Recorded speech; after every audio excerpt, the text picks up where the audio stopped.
Hello everyone, आपका हमारे YouTube channel पर स्वागत है। तो आज इस वीडियो में हम आपका जो सब्जेक्ट है डीएससी का 7th सेमेस्टर का इश्यूज़ इन कंटेम्प्ररी पॉलिटिक्स, इस सब्जेक्ट के इम्पोर्टेंट क्वेश्चन आंसर्स इस वीडियो में हम करने वाले हैं। तो अगर आपके पास भी बीए प्रोग्राम या ऑनर्स में डीएससी में 7th सेमेस्टर में या 8th सेमेस्टर में इश्यूज़ इन कंटेम्प्ररी पॉलिटिक्स सब्जेक्ट है तो वीडियो को कंप्लीट देखिएगा, ठीक है। इस सब्जेक्ट में हम जितने भी इम्पोर्टेंट क्वेश्चन आंसर्स हैं इस सब्जेक्ट के सारी यूनिट्स के वो करने वाले हैं, ठीक है। तो ये वीडियो काफ़ी इम्पोर्टेंट होने वाली है। ये क्वेश्चंस अगर आप एग्ज़ाम के लिए प्रिपेयर करके जाते हैं तो आपको काफ़ी हेल्प मिलेगी, काफ़ी चांसेस हैं ऐसे क्वेश्चन एग्ज़ाम में पूछे जाने के। तो आप वीडियो को स्किप मत कीजिएगा कहीं भी एंड कंप्लीट देखिएगा लास्ट तक। तो आइए स्टार्ट करते हैं। बिफोर स्टार्टिंग, अगर आपने अब तक हमारे चैनल को सब्सक्राइब नहीं किया है तो कर लीजिए ताकि आने वाली हर वीडियो की अपडेट आपको टाइम से मिल सके। तो आइए स्टूडेंट स्टार्ट करते हैं। तो सबसे पहला क्वेश्चन आता है वैश्विक न्याय के ऊपर। इसके ऊपर ये क्वेश्चन ज़रूर आएगा, वैश्विक न्याय क्या है या वैश्विक न्याय की अवधारणा समझाइए, इसकी व्याख्या कीजिए, ठीक है। तो आप बताएंगे कि वैश्विक न्याय जो है इसका अर्थ क्या होता है। वैश्विक न्याय का अर्थ है पूरी दुनिया के सभी लोगों के साथ न्यायपूर्ण व्यवहार करना, ठीक है। मतलब सभी लोगों के साथ अच्छा व्यवहार करना, न्यायपूर्ण व्यवहार करना, पक्षपातपूर्ण या भेदभावपूर्ण व्यवहार ना करना, ठीक है। ऐसा ना हो कि आप अलग अलग लोगों के साथ अलग अलग तरीके से पेश आते हैं, हर व्यक्ति के साथ आप अलग व्यवहार करते हैं, भेदभावपूर्ण व्यवहार करते हैं, तो ऐसा नहीं होना चाहिए, ठीक है। इसका मतलब है कि पूरी दुनिया में जितने भी लोग हैं सबके साथ न्यायपूर्ण व्यवहार करना। ये विचार करता है कि न्याय केवल राष्ट्र राज्य की सीमाओं तक सीमित नहीं होना चाहिए।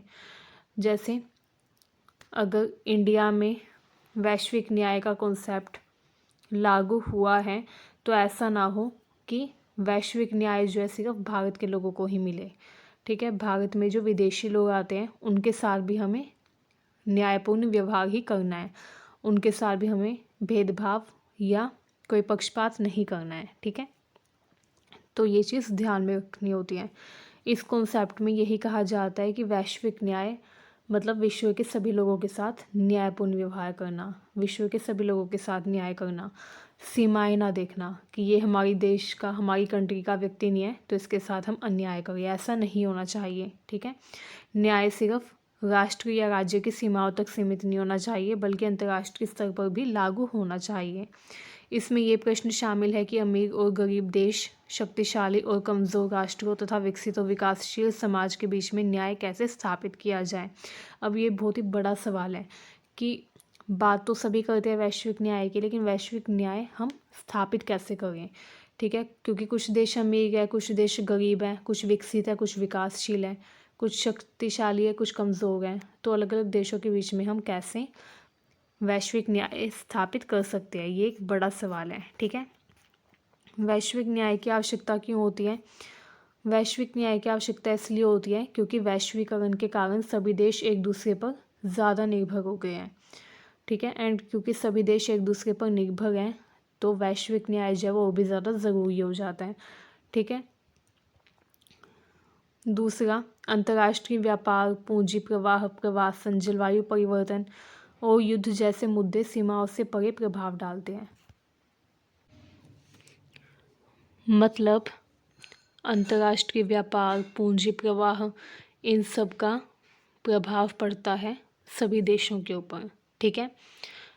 सभी देश आपस में एक दूसरे से व्यापार करते हैं, प्रवासन भी होता रहता है। एक देश के लोग दूसरे देश में रहने के लिए या घूमने के लिए या पढ़ाई के पर्पज़ से जाते रहते हैं, ठीक है।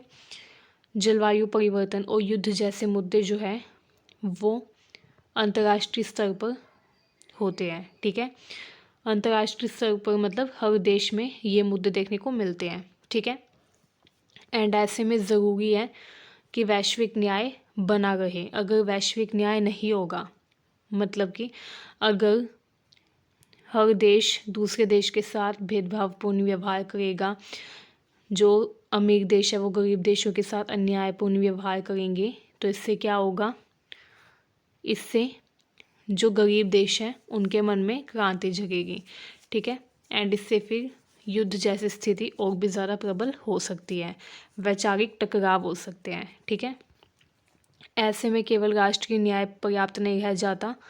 ठीक है, क्योंकि अंतर्राष्ट्रीय स्तर पर आज के टाइम में जो आदान प्रदान है वो काफ़ी ज़्यादा बढ़ गया है, चाहे वो लोगों का आदान प्रदान हो, चाहे वो व्यापार हो, चाहे वो पूंजी का प्रवाह हो। ठीक है, अंतर्राष्ट्रीय स्तर पर अलग अलग देशों के बीच में ये काफ़ी बढ़ गया है। तो ऐसे में वैश्विक न्याय जो है उसका कॉन्सेप्ट और भी मजबूत हो जाता है एंड राष्ट्रीय न्याय पर्याप्त नहीं रह जाता, वैश्विक स्तर पर न्यायपूर्ण व्यवस्था की आवश्यकता होती है। ठीक है, उसके बाद आप बता देंगे वैश्विक न्याय की प्रमुख विशेषता क्या है। तो इसकी विशेषता है कि इसमें सार्वभौमिकता होती है, मतलब सभी मनुष्यों के लिए समान नैतिक मानदंड होते हैं। ठीक है, मानव गरिमा का सम्मान किया जाता है, हर व्यक्ति का जीवन मूल्यवान माना जाता है। अधिकार और कर्तव्य, मतलब देश और व्यक्ति दोनों के लिए नैतिक जिम्मेदारियां होती हैं। ठीक है, असमानता का समाधान किया जाता है, वैश्विक आर्थिक और सामाजिक असमानताओं को कम करना इसमें शामिल है। ठीक है, वैश्विक आर्थिक और सामाजिक असमानताओं को कम करने का प्रयास किया जाता है। ठीक है, जो वैश्विक न्याय है ये सिर्फ न्यायपूर्ण व्यवहार से संबंधित नहीं है, बल्कि इसमें इस चीज़ पर भी जोर दिया जाता है कि मानव गरिमा का सम्मान किया जाए, हर व्यक्ति के अधिकारों की रक्षा हो। ठीक है, एंड असमानता को समाप्त करने का भी इसमें प्रयास किया जाता है वैश्विक न्याय की अवधारणा में। ठीक है, वैश्विक न्याय के प्रमुख क्षेत्र क्या है। तो सबसे पहले आता है आर्थिक क्षेत्र। ठीक है, आर्थिक क्षेत्र जो है इसमें आर्थिक न्याय शामिल है, मतलब अमीर और गरीब देशों के बीच में आर्थिक असमानता को कम करना। ठीक है, पूरी तरीके से तो असमानता कम नहीं हो सकती, लेकिन हम ये प्रयास कर सकते हैं कि असमानता जो है वो कम हो जाए अमीर और गरीब देशों के बीच में। ठीक है, निष्पक्ष अंतर्राष्ट्रीय व्यापार प्रणाली की स्थापना करना, मतलब ऐसी व्यापार प्रणाली स्थापित करना जो कि निष्पक्ष हो, जो कि किसी एक देश को फेवर ना करें। ठीक है, विकासशील देशों को संसाधनों और तकनीक तक उचित पहुंच देना, ताकि विकासशील देश जो है वो भी विकसित देशों की श्रेणी में आ सके।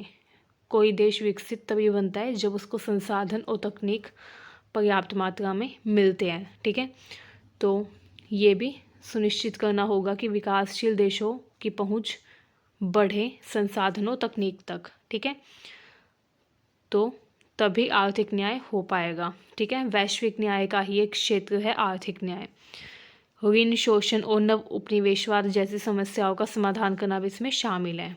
ऋण मतलब किसी को उधार दे दिए पैसे। ठीक है, एंड फिर उस पर ज़्यादा से ज़्यादा इंटरेस्ट लगा दिया तो वो ऋण यानी कि उधार के जाल में फंस जाता है। ठीक है, तो ये एक बड़ी समस्या है। शोषण किया जाता है पूंजीपति वर्ग के द्वारा मजदूर वर्ग का। ठीक है, ये भी इसमें एक बड़ी समस्या है। एंड नव उपनिवेशवाद, जो गुलाम बनाए जाते हैं देशों को। ठीक है, जो बड़े देश है वो छोटे देशों को अपना गुलाम बना लेते हैं। ठीक है, तो वह नव उपनिवेशवाद, ये भी एक बहुत बड़ी समस्या है। ठीक है, एंड इन समस्याओं का समाधान भी आर्थिक न्याय में, वैश्विक न्याय में शामिल है। ठीक है, नेक्स्ट आता है मानवाधिकार और सामाजिक न्याय। इसमें कहा गया है कि सभी देशों में मानवाधिकारों का सम्मान किया जाए, संरक्षण किया जाए। ठीक है, शरणार्थी, प्रवासी, महिला और हाशिए पर जो लोग हैं, हाशिए पर जो समुदाय है, उनके अधिकारों की रक्षा की जाए। ठीक है, जाति, नस्ल, लिंग और धर्म के आधार पर भेदभाव का इसमें विरोध किया जाता है, मतलब भेदभाव किसी भी आधार पर नहीं होना चाहिए। ठीक है, नेक्स्ट आता है पर्यावरणीय न्याय। ये भी वैश्विक न्याय का ही एक पार्ट है। ठीक है, इसमें कहा गया है कि जलवायु परिवर्तन जो है वो रोकना होगा। ठीक है, जलवायु परिवर्तन जो है उसको रोकने के लिए हमें पर्यावरण की रक्षा करने का प्रयास करना होगा। विकसित देशों के द्वारा अधिक प्रदूषण के बावजूद गरीब देश जो है उनको ज़्यादा नुकसान झेलना पड़ता है। अब क्या होता है, प्रदूषण करते हैं विकसित देश, लेकिन परिणाम झेलना पड़ता है गरीब देशों को। ठीक है, तो ये न्याय नहीं हुआ, प्रदूषण को योर करें एंड परिणाम को योर झेलें, तो ये तो अन्याय हुआ। तो वैश्विक न्याय में पर्यावरणीय न्याय भी एक क्षेत्र है जिसमें ये कहा जाता है कि विकसित देश जो है उनको प्रदूषण करने से रोका जाए, ठीक है, ताकि गरीब देशों को नुकसान ना झेलना पड़े। प्राकृतिक संसाधनों के न्यायपूर्ण उपयोग और भावी पीढ़ियों के अधिकारों की रक्षा भी इसमें शामिल है, ठीक है। प्राकृतिक संसाधनों का न्यायपूर्ण उपयोग किया जाए, ठीक है, एंड प्राकृतिक संसाधनों का दुरुपयोग ना किया जाए, ठीक है, एंड सस्टेनेबल डेवलपमेंट मतलब कि सतत पोषणीय विकास जो है वो भी इसमें शामिल है, ठीक है। सतत पोषणीय विकास मतलब कि भावी पीढ़ियों के लिए संसाधन बचा कर रखने होंगे हमें, ठीक है। ऐसा विकास हो कि संसाधन समाप्त ना हो जाए, ठीक है, संसाधन जो है वो बचे रहे भावी पीढ़ियों के लिए। तो ये सब पर्यावरणीय न्याय में शामिल है। एंड पर्यावरणीय न्याय जो है ये भी हम बोल सकते हैं कि वैश्विक न्याय का ही एक प्रमुख क्षेत्र है। नेक्स्ट आता है राजनीतिक और कानूनी न्याय, ठीक है। इसमें कहा गया है कि अंतर्राष्ट्रीय कानूनों का सभी देशों पर समान रूप से लागू होना ज़रूरी है, ठीक है। अंतर्राष्ट्रीय कानून हर देश पर समान रूप से लागू होने चाहिए। शक्तिशाली देशों के द्वारा नियमों का दुरुपयोग रोकना इसमें शामिल है। शक्तिशाली देश क्या करते हैं, ज़्यादातर देखा जाता है कि वो दुरुपयोग करते हैं नियमों का, इसे रोकना होगा। अंतर्राष्ट्रीय संस्थाओं में विकासशील देशों की उचित भागीदारी होनी चाहिए, ठीक है, ये भी इसमें शामिल है। नेक्स्ट आता है वैश्विक न्याय से जुड़े प्रमुख विचारक, ये भी आप बता लेंगे इस क्वेश्चन में, ठीक है। कौन कौन से विचारक थे वैश्विक न्याय से जुड़े हुए, एग्जाम में आ सकता है, ठीक है। तो जॉन रोल्स थे, उन्होंने अंतर्राष्ट्रीय स्तर पर न्याय की बात की थी, ठीक है, लेकिन उन्होंने राज्यों को मुख्य इकाई माना कि जो राज्य है वो मुख्य इकाई है, मेन यूनिट है। उनका दृष्टिकोण जो था वो सीमित वैश्विक न्याय का समर्थन करता है कि वैश्विक न्याय जो वो सीमित होना चाहिए, ये वो बोलते हैं, मतलब उसमें भी कुछ लिमिटेशंस होनी चाहिए, ठीक है। नेक्स्ट है चार्ल्स बीड्स, उन्होंने वैश्विक संसाधनों के न्यायपूर्ण वितरण पर जोर दिया। इन्होंने संसाधनों की बात की कि संसाधनों का वितरण जब वो न्यायपूर्ण हो, ऐसा ना हो कि एक व्यक्ति को तो बहुत ज़्यादा संसाधन दे दिए, एक व्यक्ति को कुछ भी नहीं दिया, ठीक है। तो ऐसा नहीं होना चाहिए, न्यायपूर्ण वितरण होना चाहिए संसाधनों का। व्यक्ति को वैश्विक न्याय की केंद्रीय इकाई इसमें माना जाता है, ठीक है, कि व्यक्ति जो है वो वैश्विक न्याय की केंद्रीय इकाई है। नेक्स्ट है थॉमस पोगे, उन्होंने वैश्विक गरीबी को अमीर देशों की नीतियों का परिणाम बताया। उन्होंने कहा कि विश्व में गरीबी इसलिए है क्योंकि अमीर देशों की नीतियाँ ही ऐसी हैं, ठीक है। वैश्विक संस्थाओं में सुधार की आवश्यकता है, ये भी उन्होंने कहा, वैश्विक संस्थाओं में सुधार करना होगा, ठीक है, क्योंकि वैश्विक संस्था जो है, जो विश्व स्तर पर जो संस्थाएं काम करती है जैसे WHO, WTO, UNO, ठीक है, इन सब में कुछ कमियां हैं एंड इनमें सुधार करना होगा, ठीक है, ये उन्होंने कहा। उसके बाद वैश्विक न्याय की चुनौतियाँ बता देंगे आप। वैश्विक न्याय की चुनौतियाँ क्या क्या है, राष्ट्र राज्यों की संप्रभुता और राष्ट्रीय हित, ठीक है। कई बार क्या होता है, वैश्विक न्याय के चलते जो राज्य है, राष्ट्र है, उनकी संप्रभुता जो है उस पर हानि हो सकती है, ठीक है। राष्ट्रीय हित, उसमें कभी कभी हानि हो सकती है, ठीक है। अब वो कैसे होगी, मान लीजिए कोई देश है, वो दूसरे देश के साथ न्यायपूर्ण व्यवहार नहीं कर रहा, ठीक है, संसाधनों का जो वितरण है वो असमान है या कुछ भी, तो जो अंतर्राष्ट्रीय संगठन है वो क्या करेंगे, इंटरफेयर करेंगे एंड इससे क्या होगा, उन देशों की संप्रभुता जो है उस पर चोट पहुंचेगी, ठीक है, क्योंकि संप्रभुता यही है कि हम जो फैसले लें उसमें बाहरी व्यक्ति हस्तक्षेप ना करें। एंड फिर इसमें अगर बाहरी व्यक्ति वैश्विक न्याय को लेकर हस्तक्षेप करेगा तो संप्रभुता को चोट पहुंचेगी, ठीक है। तो ये एक चुनौती है। शक्तिशाली देशों का प्रभुत्व देखा जाता है, ठीक है। अंतर्राष्ट्रीय संस्थाओं की कमज़ोर कार्यान्वयन क्षमता, अंतर्राष्ट्रीय संस्था जो है वो कमज़ोर है, कार्यान्वयन वो अच्छे से नहीं कर पाती, ठीक है। सांस्कृतिक और राजनीतिक विविधता बहुत ज़्यादा है, ये सब चुनौतियां हैं वैश्विक न्याय की। आइए अब देखते हैं वैश्विक न्याय और वैश्विक शासन, इनमें क्या अंतर है। संयुक्त राष्ट्र, विश्व व्यापार संगठन, विश्व बैंक, IMF जैसी संस्थाएं जो वो मुख्य भूमिका निभाती है वैश्विक न्याय में, ठीक है, ये सुनिश्चित करती है वैश्विक न्याय को। संयुक्त राष्ट्र जो है ये सुनिश्चित करता है कि राजनीतिक और सामाजिक रूप से न्याय हो पूरे विश्व में, ठीक है। विश्व व्यापार संगठन जो है ये आर्थिक न्याय सुनिश्चित करता है। विश्व बैंक और IMF ये भी आर्थिक न्याय सुनिश्चित करते हैं, ठीक है। वैश्विक शासन को अधिक लोकतांत्रिक और जवाबदेह बनाने की इसमें कोशिश की जाती है। विकासशील देशों की आवाज़ को महत्व दिया जाता है, ठीक है। नेक्स्ट आता है वैश्विक न्याय का महत्व बताओ। तो वैश्विक न्याय का महत्व क्या है? वैश्विक शांति और स्थिरता की स्थापना करना, ठीक है। वैश्विक न्याय अगर होगा तो विश्व में शांति बनी रहेगी, स्थिरता बनी रहेगी, मानवाधिकारों का संरक्षण हो पाएगा, ठीक है। लोगों के मानवाधिकारों के हनन को रोका जा सकेगा, सतत विकास और पर्यावरण संरक्षण होगा। अगर वैश्विक न्याय होगा तो वैश्विक न्याय का ही एक क्षेत्र था पर्यावरणीय न्याय, ठीक है। तो वैश्विक न्याय होगा तो पर्यावरणीय न्याय होगा, जिससे सतत विकास और पर्यावरण संरक्षण को बढ़ावा मिलेगा, ठीक है। इससे अधिक समान और न्यायपूर्ण विश्व व्यवस्था का निर्माण हो सकेगा, समानता आ पाएगी विश्व में। निष्कर्ष देखिए, वैश्विक न्याय एक ऐसी अवधारणा है जो कि मानती है कि न्याय केवल राष्ट्र सीमाओं तक सीमित नहीं होना चाहिए, बल्कि पूरी मानवता के लिए होना चाहिए।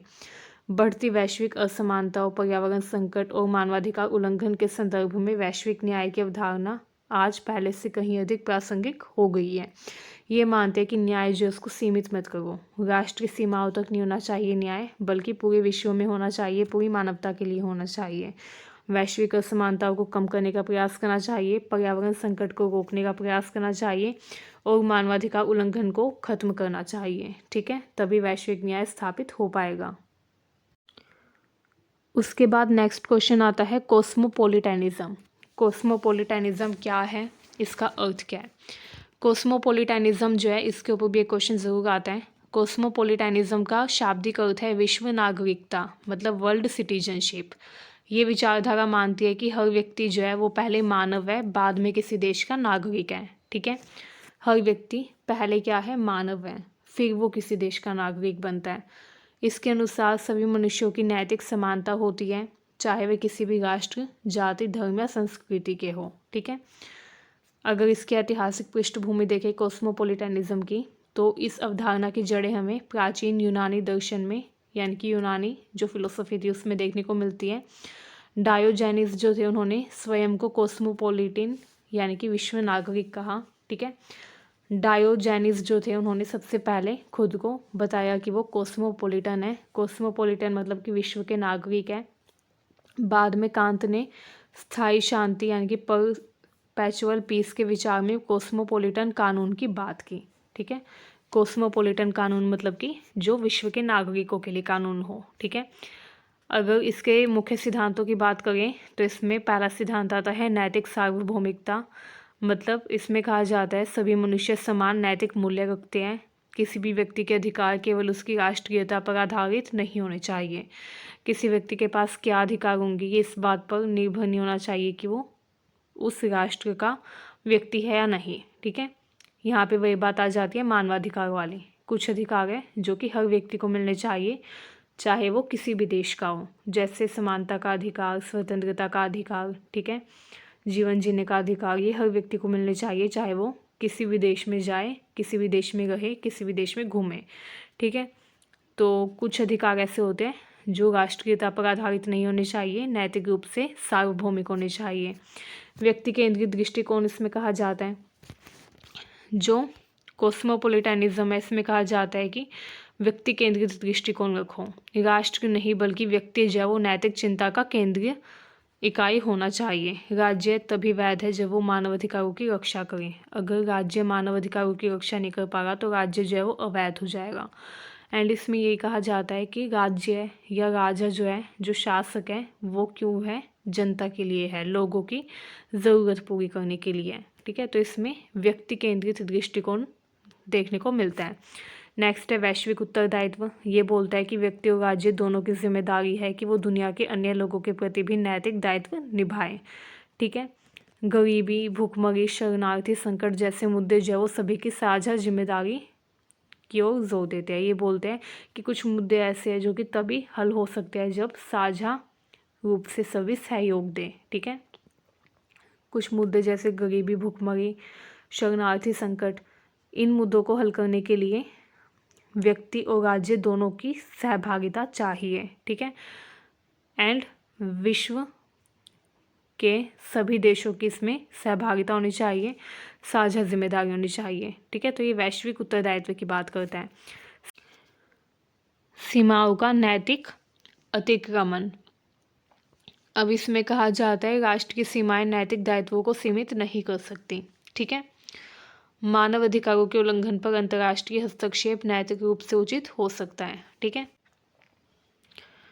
मतलब मानव अधिकारों का अगर उल्लंघन हो गया है तो अंतर्राष्ट्रीय हस्तक्षेप करना चाहिए। ठीक है, ऐसा नहीं सोचना चाहिए कि हम उस देश में हस्तक्षेप क्यों करें, नहीं।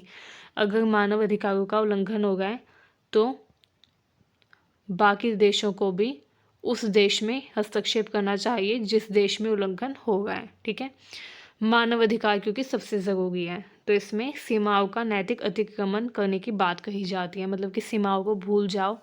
ठीक है, राष्ट्र की सीमाएं नैतिक दायित्व को सीमित नहीं कर सकती। ठीक है, अगर हम भारत में रहते हैं एंड दूसरे देश में चाइना या बांग्लादेश या कोई भी देश XYZ वहाँ पे मानव अधिकारों का हनन हो गया है तो हमारी जिम्मेदारी है कि हम उस देश में हस्तक्षेप करें एंड वहाँ मानव अधिकारों का हनन होने से रोकने का प्रयास करें। ठीक है, आइए अब देखते हैं कॉस्मोपोलिटनिज्म के प्रकार क्या क्या है। पहला आता है नैतिक कॉस्मोपोलिटनिज्म।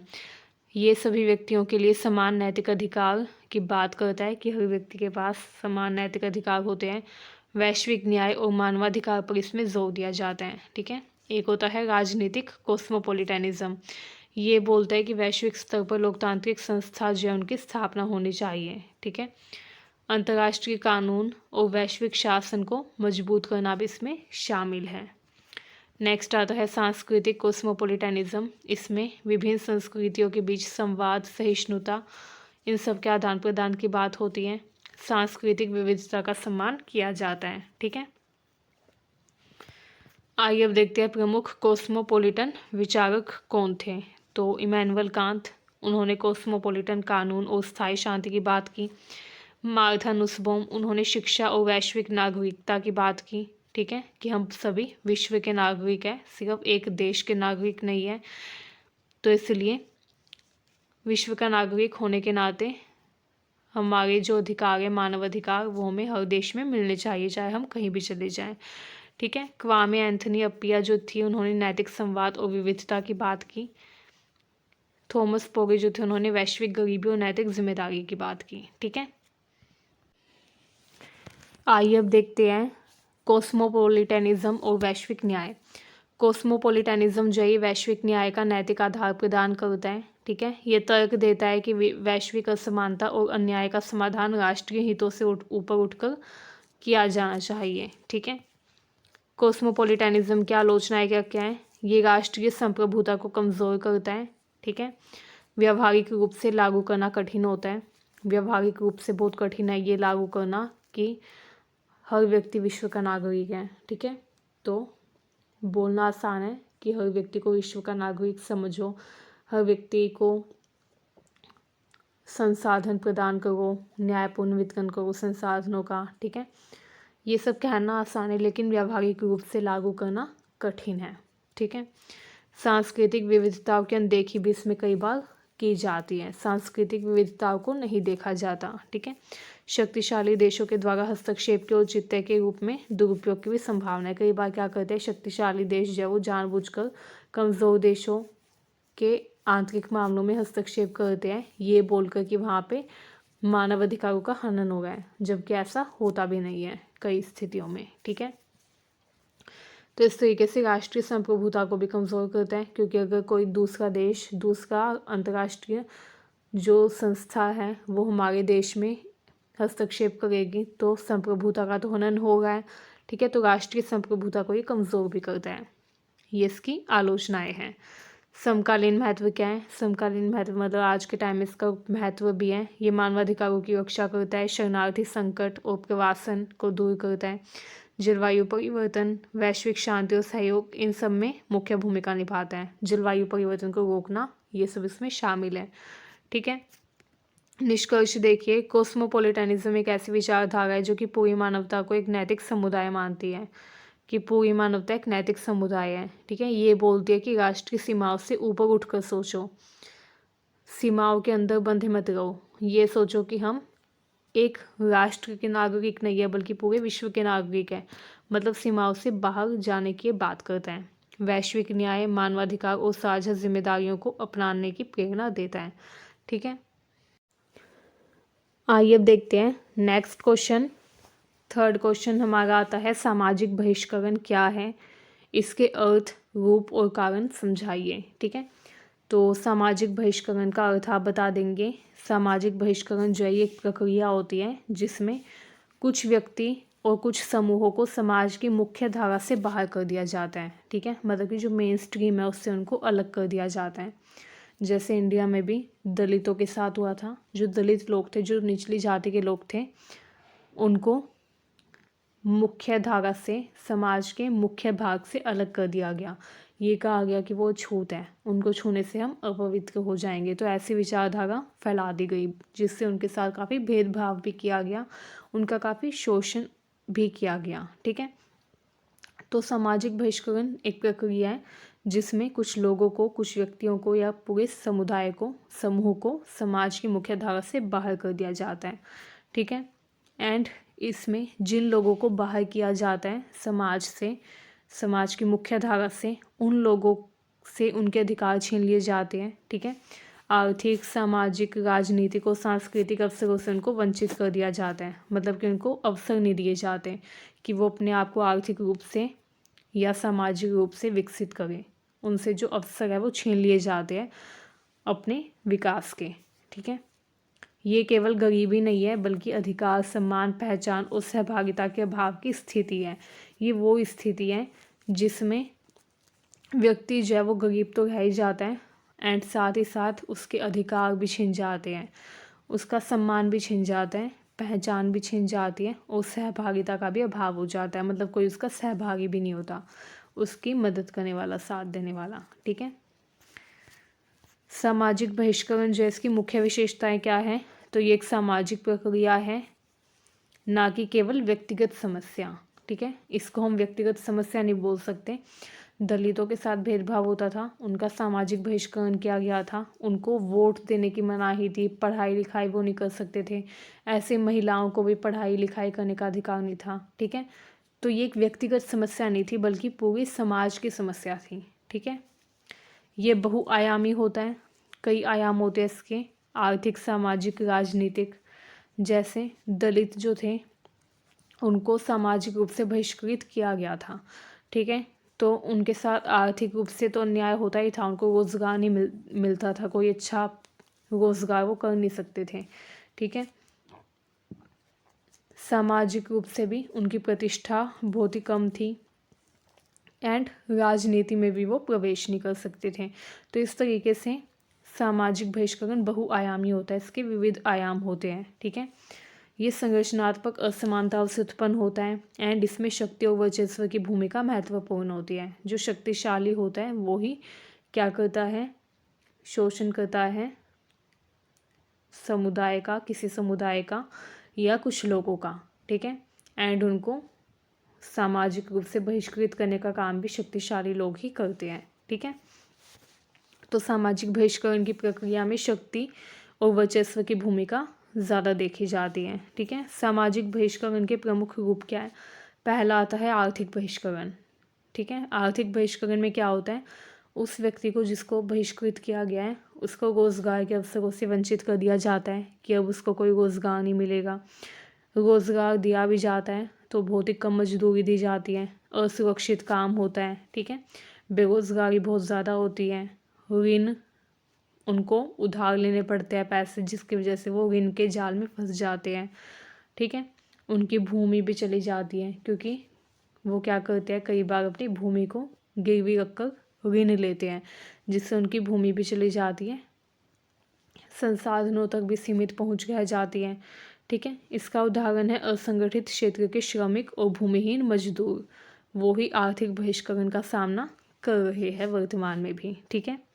असंगठित क्षेत्र मतलब कि प्राइवेट सेक्टर के जो एम्प्लॉयज़ है वो, ठीक है, जो छोटी छोटी फैक्ट्रीज हैं उनके जो मजदूर है वो, एंड भूमिहीन श्रमिक। ठीक है, नेक्स्ट आता है सामाजिक बहिष्करण। इसमें क्या होता है, जाति, वर्ग, लिंग, धर्म या नस्ल के आधार पर भेदभाव किया जाता है। जो ऊंची जाति का व्यक्ति है उसके साथ विशेष व्यवहार किया जाएगा, जो नीची जाति का व्यक्ति है उसके साथ भेदभाव किया जाएगा। ठीक है, ऐसे ही लिंग के आधार पर भी भेदभाव देखा जाता है। पुरुषों को ज़्यादा अधिकार दिए जाते हैं, महिलाओं को कम।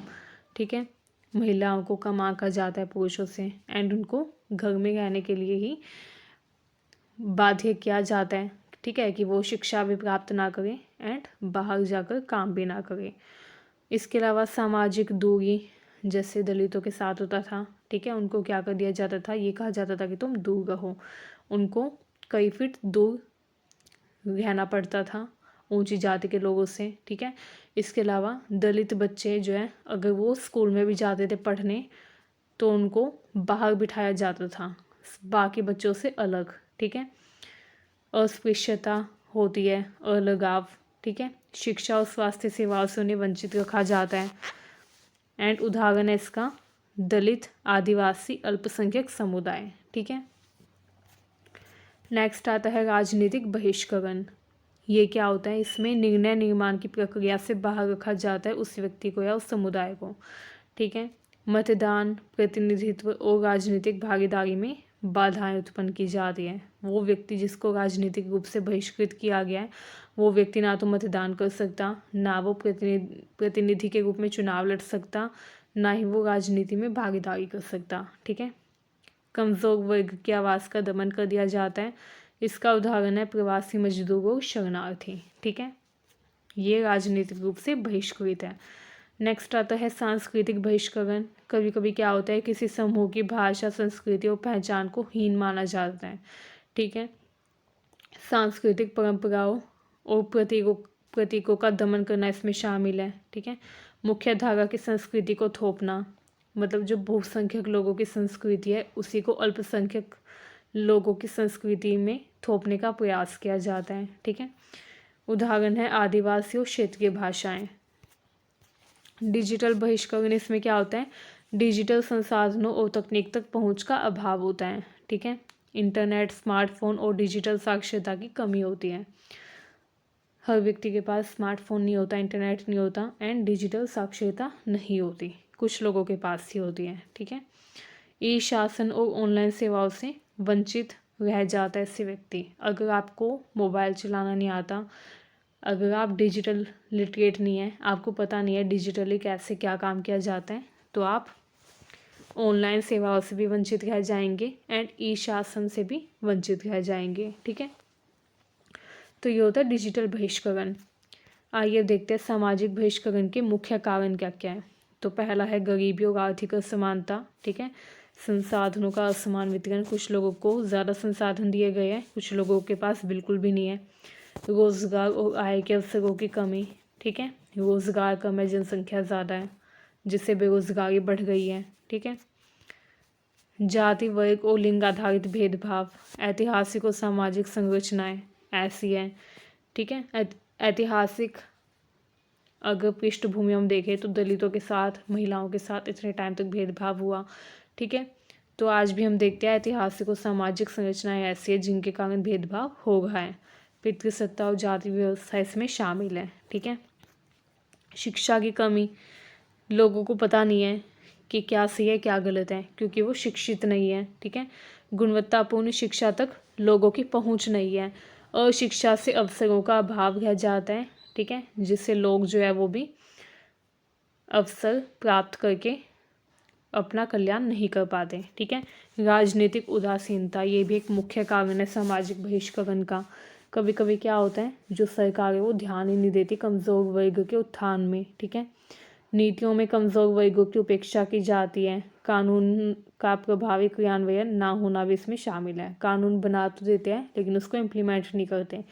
ठीक है, तो ये भी गलत है। ऐसे कानून का क्या फ़ायदा जिसको इम्प्लीमेंट ही ना किया जाए। ठीक है, वैश्वीकरण और आर्थिक नीतियाँ, बाजार केंद्रित विकास मॉडल हैं, पारंपरिक आजीविकाओं का नुकसान देखा जाता है। ठीक है, सांस्कृतिक पूर्वाग्रह और रूढ़ियाँ, इसमें शामिल है सामाजिक कलंक, पहचान आधारित भेदभाव। ठीक है, आइए अब देखते हैं सामाजिक बहिष्करण के प्रभाव क्या होते हैं। तो इससे गरीबी बढ़ती है, असमानता बढ़ती है, सामाजिक तनाव बढ़ता है, संघर्ष बढ़ता है, लोकतंत्र की कमजोरी कहा जाता है सामाजिक बहिष्करण को। ठीक है, मानवाधिकारों का हनन भी इसमें शामिल है।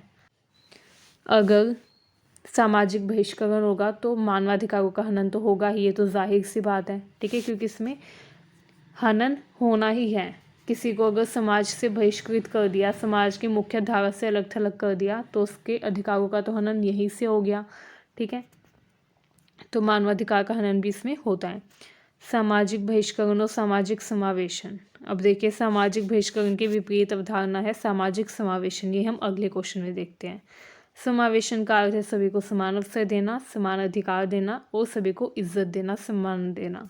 ठीक है, सम्मान देना मतलब कि हर व्यक्ति को अच्छे से व्यवहार करके हर व्यक्ति के साथ अच्छा व्यवहार करना एंड उसको सम्मान देना, रिस्पेक्ट देना। सामाजिक बहिष्करण एक गंभीर सामाजिक समस्या है जो कि समाज की संरचना में निहित असमानताओं से उत्पन्न होती है।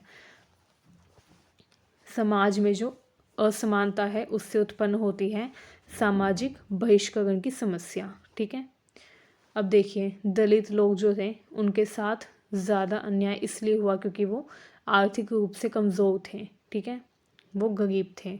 अगर वो अमीर होते, उनके पास पैसा होता, ठीक है, समाज में दूसरे लोगों के बराबर वो होते, उनके पास भी उतने संसाधन होते जितने दूसरे जाति और धर्म के लोगों के पास है, तो उनके साथ भी भेदभाव कभी नहीं होता। ठीक है, तो सामाजिक बहिष्करण का कारण कहीं ना कहीं हम बोल सकते हैं कि समाज की संरचना में जो असमानता है वो है।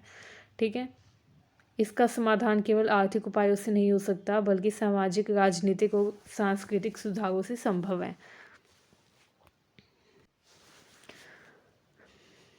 आइए अब हम अपना नेक्स्ट क्वेश्चन देखते हैं। हमारा नेक्स्ट क्वेश्चन आता है सामाजिक समावेशन की अवधारणा और भूमिका समझाइए। तो सामाजिक समावेशन बिल्कुल अपोजिट है सामाजिक बहिष्करण का। सामाजिक बहिष्करण में अलग थलग कर दिया था।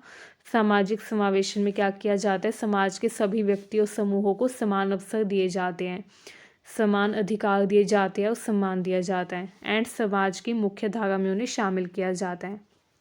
ये सुनिश्चित करता है कि कोई भी व्यक्ति जाति, वर्ग, लिंग, धर्म, भाषा, विकलांगता या आर्थिक स्थिति के आधार पर पीछे ना रह जाए। ठीक है, कोई भी व्यक्ति पीछे नहीं रहना चाहिए किसी भी समस्या के कारण, चाहे जातिगत समस्या हो या वर्ग समस्या हो या विकलांगता हो या आर्थिक स्थिति हो, किसी भी कारण से कोई भी व्यक्ति जो वो पीछे नहीं रहना चाहिए। ठीक है, सामाजिक समावेशन हर व्यक्ति को इंक्लूड करने की बात करता है कि इंक्लूड एवरीवन। ठीक है, सामाजिक समावेशन की प्रमुख विशेषताएं क्या है, ये समानता और न्याय पर आधारित है कि सभी के साथ समान व्यवहार हो, सभी के साथ न्याय हो। ये भागीदारी को बढ़ावा देता है कि सभी लोग इंक्लूड हो, भागीदारी करें सामाजिक समावेशन के ज़रिए। ठीक है, भागीदारी किस में करनी है, भागीदारी करनी है सामाजिक गतिविधियों में।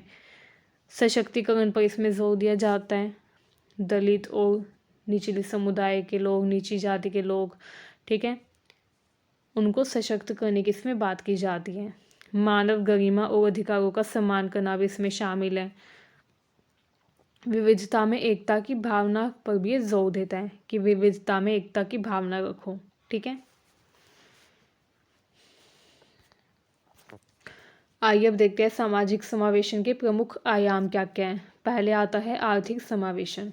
इसमें कहा जाता है कि हर व्यक्ति को रोजगार और आजीविका के समान अवसर मिले, न्यूनतम मजदूरी तय कर दी जाए कि इतने काम के लिए, इस काम के लिए इतनी मजदूरी दी ही जाएगी हर व्यक्ति को।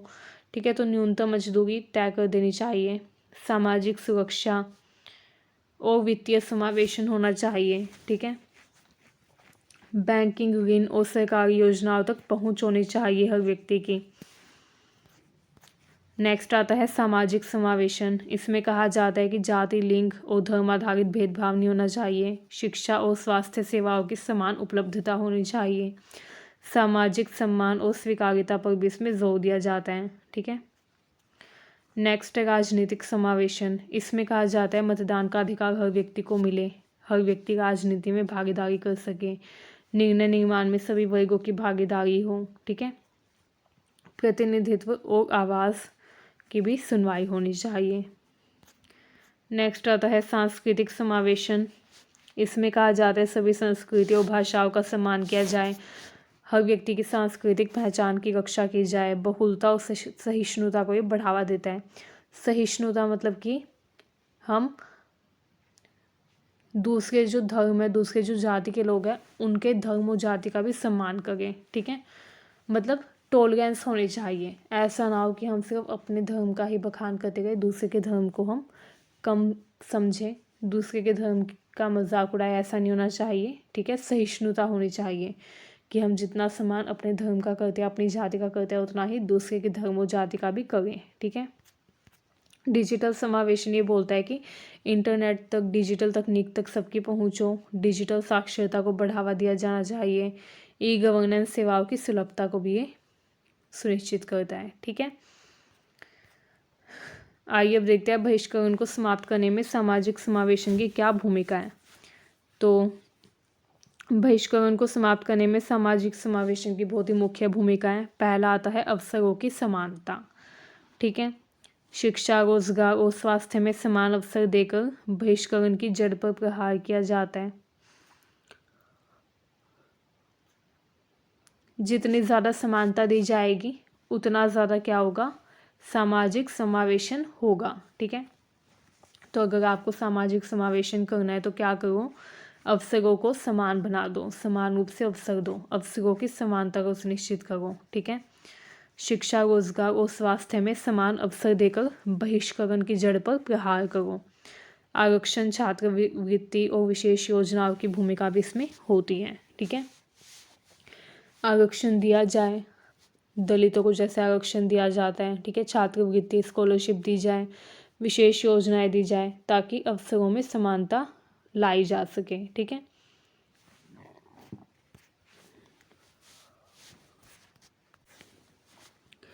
नेक्स्ट आता है सशक्तिकरण, मतलब कमज़ोर और वंचित वर्गों को निर्णय लेने की क्षमता जो है वो उनके अंदर होनी चाहिए। ठीक है, जितना ज़्यादा हम सशक्तिकरण करेंगे कमज़ोर लोगों का, वंचित वर्गों का, उतना ज़्यादा सामाजिक समावेशन होगा। महिलाओं, दलितों, आदिवासियों, अल्पसंख्यकों का सशक्तिकरण करना चाहिए। संरचनात्मक असमानताओं का सुधार करना चाहिए। ठीक है, भेदभावपूर्ण सामाजिक आर्थिक ढांचों में सुधार करना चाहिए। कानून और नीतियों के माध्यम से समानता को सुनिश्चित करना चाहिए कि समाज में समानता बनी रहे। ऐसे कानून, ऐसी नीतियाँ बनाई जाए जो कि समाज में समानता को सुनिश्चित करें। सामाजिक एकता और सद्भाव बढ़ाने का प्रयास करना चाहिए, क्योंकि अगर समाज में एकता होगी तो इससे सामाजिक विश्वास बढ़ेगा और सहयोग बढ़ेगा। ठीक है, लोग एक दूसरे को सहयोग देंगे, एक दूसरे पर विश्वास रखेंगे, इससे संघर्ष और तनाव भी कम होगा। ठीक है, एंड सामाजिक समावेशन हो पाएगा। मानवाधिकारों की रक्षा करना भी इसमें शामिल है। जब लोगों के मानवाधिकारों की रक्षा की जाएगी तो सामाजिक समावेशन भी हो पाएगा। जीवन, स्वतंत्रता, शिक्षा और सम्मान का अधिकार, इनकी रक्षा करनी चाहिए। सभी के लिए गरिमा में जीवन सुनिश्चित करना भी इसमें शामिल है। आइए अब देखते हैं भारत में सामाजिक समावेशन के उपाय क्या हैं। तो सामाजिक समावेशन के कई उपाय हैं, जैसे संवैधानिक प्रावधान बनाए गए हैं। ठीक है, संविधान में कुछ ऐसे प्रावधान बनाए गए हैं जो कि सामाजिक समावेशन को सुनिश्चित करे, जैसे समानता का अधिकार, आरक्षण की व्यवस्था। ठीक है, शिक्षा में समावेशी नीतियाँ, इंक्लूसिव एजुकेशन की हर बच्चे को एक ही क्लास में पढ़ाया जाए, चाहे वो जो बच्चा है वो बहुत ही उच्च बुद्धि का हो, चाहे बिल्कुल मंदबुद्धि हो। हर बच्चे को, चाहे वो बच्चा जो है वो चिल्ड्रन विद स्पेशल नीड हो या नॉर्मल चिल्ड्रन हो, हर बच्चे को एक ही क्लास में पढ़ाया जाए। तो जब शिक्षा में समावेशी नीति की बात की जा रही है, ठीक है, तो समाज में भी समावेशन होना चाहिए। सामाजिक कल्याण योजनाएं बनाई जाएं, इससे भी सामाजिक समावेशन हो पाएगा। पंचायती राज और स्थानीय शासन में भागीदारी सुनिश्चित की जाए। डिजिटल इंडिया और वित्तीय समावेशन योजनाएं बनाई जाए। ठीक है, अब इसमें चुनौती क्या होती है, गहरी सामाजिक असमानताएं हैं। ठीक है, नीतियों के क्रियान्वयन में अंतर होता है, सामाजिक पूर्वाग्रह और रूढ़ियाँ बहुत ज़्यादा हैं। ठीक है, संसाधनों की सीमाएं हैं, ये इसकी चुनौती है।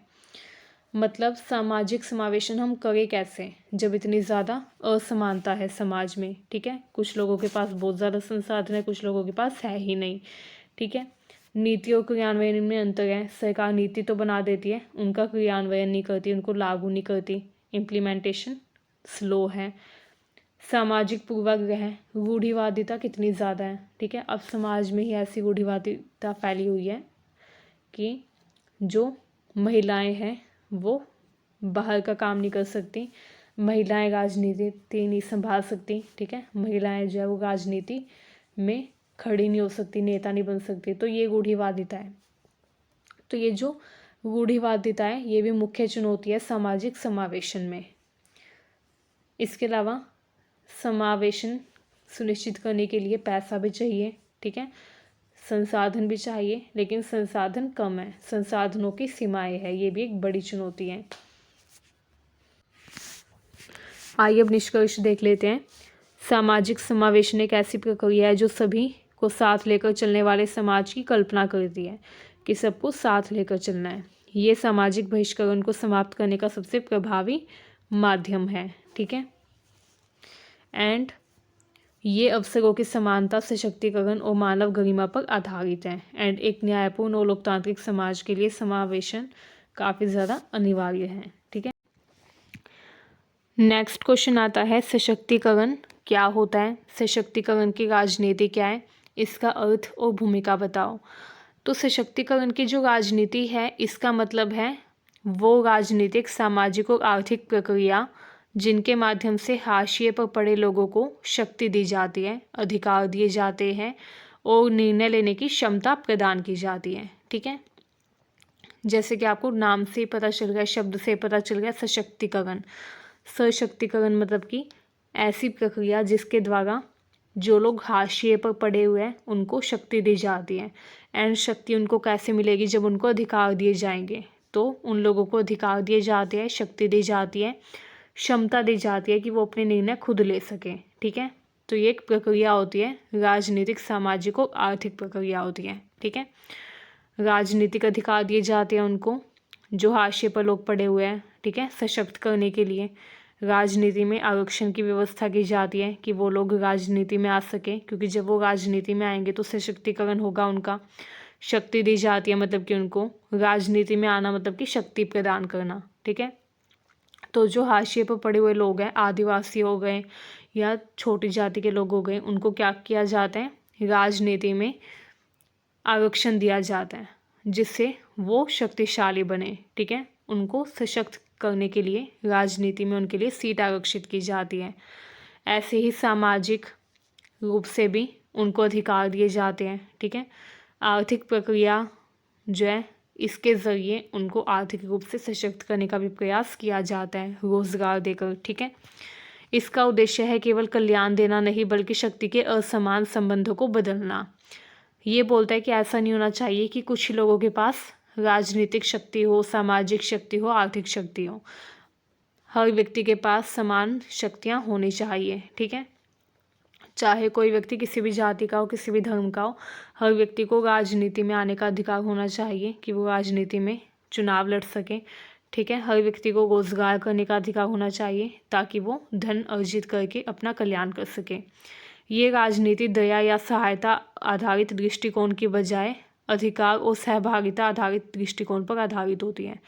ये बोलता है ये जो दृष्टिकोण है इसमें दया या सहायता की बात नहीं होती बल्कि इसमें बात होती है लोगों को शक्ति देने की, हाशिए पर पड़े लोगों को मजबूत बनाने की इसमें बात होती है। एंड वो लोग मजबूत कैसे बनेंगे, जब उन्हें अधिकार दिए जाएंगे। ठीक है, जब उनकी सहभागिता को सुनिश्चित किया जाएगा, तो ये इसमें शामिल है। आइए अब देखते हैं सशक्तिकरण की राजनीति की प्रमुख विशेषताएं क्या हैं। तो इसमें क्या होता है, शक्ति का पुनर्वितरण किया जाता है। जो शक्ति पहले कुछ लोगों के हाथों में थी अब उस शक्ति को बाकी लोगों को भी दिया जाता है, सौंपा जाता है। खास तौर से जो लोग हाशिए पर पड़े हुए हैं उनको शक्तियाँ प्रदान की जाती है, राजनीतिक शक्ति, सामाजिक अधिकार। ठीक है, आर्थिक रूप से विकसित होने के अवसर उन्हें दिए जाते हैं, रोजगार दिया जाता है। ठीक है, अधिकार आधारित दृष्टिकोण मतलब वही उन्हें अधिकार दिए जाते हैं। ठीक है, उनकी भागीदारी और प्रतिनिधित्व को सुनिश्चित किया जाता है राजनीति में। एंड सशक्तिकरण की जो राजनीति है इसमें उन लोगों को आत्मसम्मान और पहचान दिलाने का भी कार्य किया जाता है। सामूहिक चेतना और संगठन बनाने की भी कोशिश की जाती है। ठीक है,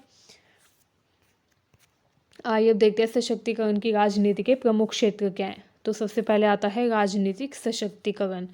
इसमें क्या होता है, राजनीतिक सशक्तिकरण में जो व्यक्ति है, जो हाशिए पर पड़े हुए लोग हैं, ठीक है, हाशिए के जो वर्ग है उनको राजनीतिक भागीदारी दी जाती है, चुनाव लड़ने का अधिकार दिया जाता है। राजनीति में उनके लिए कुछ सीट आरक्षित की जाती है, मतलब उनके लिए आरक्षण किया जाता है उनका प्रतिनिधित्व सुनिश्चित करने के लिए। ठीक है, पंचायत में, विधानसभाओं में उनके लिए सीट आरक्षित की जाती है कि उन सीटों पर सिर्फ उसी जाति के लोग चुनाव लड़ेंगे।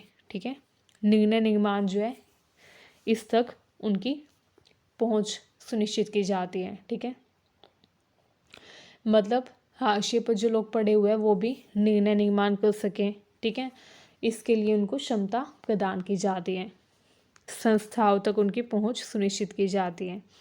नेक्स्ट है आर्थिक सशक्तिकरण। इसमें क्या होता है, रोजगार, आजीविका और संसाधनों तक पहुंच प्रदान की जाती है जो निचली जाति के लोग हैं, जो हाशिए पर पड़े लोग हैं उनको। ठीक है, उनको रोजगार दिया जाता है, आजीविका दी जाती है, संसाधन दिए जाते हैं, भूमि अधिकार, श्रम अधिकार और न्यूनतम मजदूरी दी जाती है।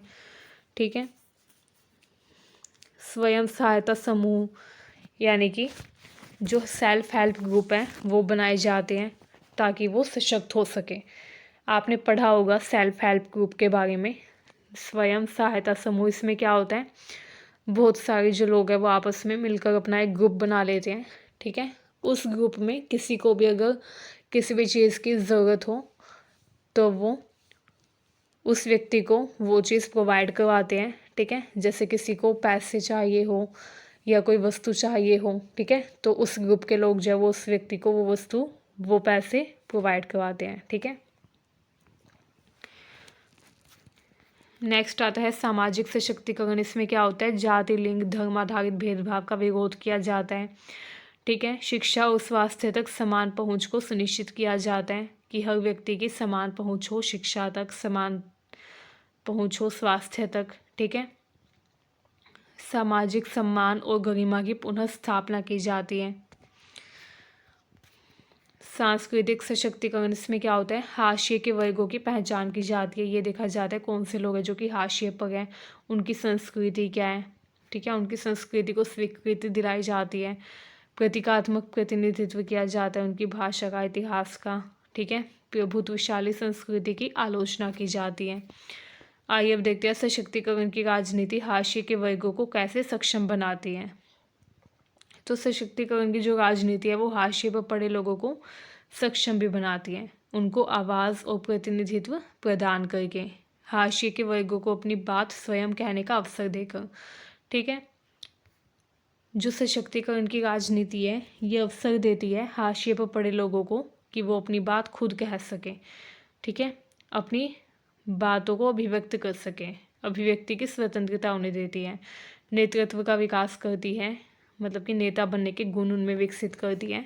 ठीक है, एंड राजनीतिक चेतना जगाती है, अधिकारों की प्राप्ति और सुरक्षा। अब इसमें क्या किया जाता है, जो सशक्तिकरण की राजनीति है ये हाशिए पर पड़े वर्गों को सक्षम बनाने के लिए उनको अधिकार देती है। ठीक है, संवैधानिक और कानूनी अधिकार देती है, उन अधिकारों का उपयोग करना सिखाती है, मानवाधिकारों, सामाजिक न्याय की स्थापना करती है। ठीक है, संसाधनों तक पहुंच सुनिश्चित करती है कि जो निचली जाति के लोग हैं उनकी पहुंच हो सके संसाधनों तक, शिक्षा, रोजगार, स्वास्थ्य और भूमि जैसे संसाधनों तक उनकी पहुंच को सुनिश्चित करती है, आर्थिक आत्मनिर्भरता का निर्माण करती है। ठीक है, नेक्स्ट है सामूहिक संगठन और आंदोलन। सामाजिक आंदोलन के माध्यम से शक्ति निर्माण किया जाता है, मतलब कि लोगों की जो शक्ति है वो बढ़ाई जाती है। ठीक है, सामाजिक आंदोलन के माध्यम से महिला आंदोलन, दलित आंदोलन, आदिवासी आंदोलन, ये सब इसके एग्जाम्पल हैं। एंड सशक्तिकरण की जो राजनीति है ये सामूहिक संगठन के जरिए लोगों को अपने अधिकारों की मांग करना सिखाती है, कैसे लोग संगठन बनाकर आंदोलन करके अपने अधिकारों को, अपनी मांग को मनवा सकते हैं। ठीक है, आत्मसम्मान और पहचान, अपमान और हास्यकरण के अनुभवों का ये प्रतिरोध करती है, ठीक है, और गरिमामय जीवन की स्थापना करती है। सशक्तिकरण की राजनीति के प्रमुख उदाहरण देखिए। महिला सशक्तिकरण किया गया 73वां और 74वां जो संविधान संशोधन था उसके ज़रिए, ठीक है। इसमें क्या किया गया था, पंचायत और नगर पालिका जो है उसमें महिलाओं के लिए सीट्स रिजर्व की गई थी, ठीक है, मतलब कि महिलाओं के लिए सीट आरक्षित की गई थी, ठीक है। राजनीति के सशक्तिकरण का यह मुख्य उदाहरण था। दलित अधिकार आंदोलन भी इसी में शामिल है। दलितों ने अपने अधिकारों के लिए आंदोलन किया। आदिवासी भूमि और वन अधिकार आंदोलन, ठीक है। LGBTQ समुदाय जो है उन्होंने अपने अधिकारों के लिए आंदोलन किया। ये सब इसमें शामिल है। ये सब एग्जाम्पल है सशक्तिकरण की राजनीति का, ठीक है। इसकी आलोचनाएं भी काफ़ी हैं। कुछ लोग बोलते हैं कि प्रतीकात्मक प्रतिनिधित्व करता है, ठीक है, मतलब किसी एक विशेष वर्ग का प्रतिनिधित्व करता है। सत्ता संरचनाओं का प्रतिरोध करता है। नीति और क्रियान्वयन में अंतर है। नीति तो बना ली जाती है, उनका क्रियान्वयन नहीं होता। वर्ग, जाति और लिंग के अंतर संबंध, इन सब की चुनौती, इन सब की आलोचना देखने को मिलती है इसमें, ठीक है, सशक्तिकरण की राजनीति में। आइए अब निष्कर्ष देखते हैं। सशक्तिकरण की राजनीति का उद्देश्य सिर्फ हाशिए के वर्गों की स्थिति सुधारना नहीं है, बल्कि सत्ता के ढांचे को लोकतांत्रिक बनाना भी है।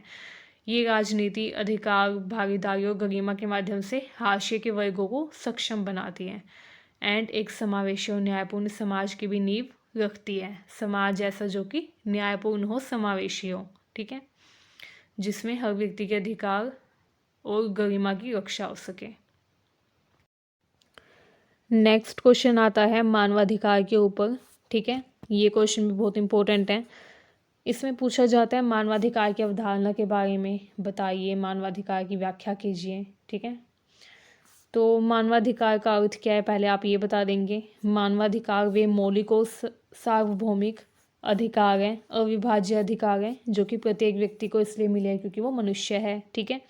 मानवाधिकार जो है ये सार्वभौमिक है, हर जगह लागू होते हैं, चाहे आप इंडिया में रहे, चाहे आप विदेश में चले जाएं, चाहे आप किसी भी देश में चले जाएं। ये जो मानवाधिकार है ये आपको हर देश में मिलेंगे, ठीक है, क्योंकि ये अधिकार आपको किसी देश का नागरिक होने के कारण नहीं मिले हैं, बल्कि आप एक मानव है इसलिए ये अधिकार आपको मिले हैं, ठीक है। तो मानव अधिकार सार्वभौमिक है, हर जगह हर व्यक्ति को दिए जाते हैं, ठीक है। अविभाज्य है, कोई भी अधिकार छीन नहीं सकता। ये अधिकार जन्मजात होते हैं, किसी राज्य या सरकार के द्वारा नहीं दिए जाते, जैसे समानता का अधिकार, स्वतंत्रता का अधिकार, ठीक है। इनका उद्देश्य है मानव गरिमा, स्वतंत्रता और समानता की रक्षा करना। अगर इनकी प्रमुख विशेषता की बात करें तो ये सार्वभौमिक होते हैं, सभी मनुष्यों के लिए समान होते हैं, ठीक है, एंड हर जगह उपलब्ध होते हैं, चाहे आप किसी भी देश में, किसी भी राज्य में चले जाएं। अविभाज्य मतलब कि नागरिक, राजनीतिक, आर्थिक, सामाजिक और सांस्कृतिक अधिकार जो है वो सभी परस्पर इससे जुड़े होते हैं, ठीक है। जो मानव अधिकार है इसमें कई तरीके के अधिकार शामिल हैं, जैसे नागरिक अधिकार, राजनीतिक अधिकार, आर्थिक अधिकार, ठीक है, सामाजिक अधिकार, सांस्कृतिक अधिकार, ये सभी विभिन्न भिन्न तरीके के जो अधिकार है ये मानव अधिकार में शामिल हैं। तो ये भी एक इसकी विशेषता है, ठीक है। अविच्छेद्यता मतलब ये छीने नहीं जा सकते। अंतर्निर्भरता, एक अधिकार दूसरे पर निर्भर है, ठीक है, एंड मानव गरिमा पर ये आधारित है, ठीक है। मानवाधिकारों का विकास कैसे हुआ, तो कुछ लोग बोलते हैं कि सबसे पहले मैग्ना कार्टा आया था 1215 में, उसके बाद विकास हुआ। कुछ लोग बोलते हैं फ्रांसीसी क्रांति के टाइम पर जब नागरिक अधिकारों की घोषणा हुई थी तब मानवाधिकारों का विकास हुआ, ठीक है। कुछ लोग मानते हैं कि प्राकृतिक अधिकार का सिद्धांत दिया था जॉन लॉक ने, रूसो ने, कि 3 अधिकार प्राकृतिक अधिकार हैं, ठीक है, right to life, right to liberty, right to property. तो ये अधिकार जो है प्राकृतिक अधिकार जब से आए तब से मानव अधिकार का विकास हुआ। तो अलग अलग लोगों के अलग अलग दृष्टिकोण हैं, ठीक है। इसके अलावा 1948 में संयुक्त राष्ट्र मानवाधिकार घोषणा भी हुई थी, universal declaration of human rights.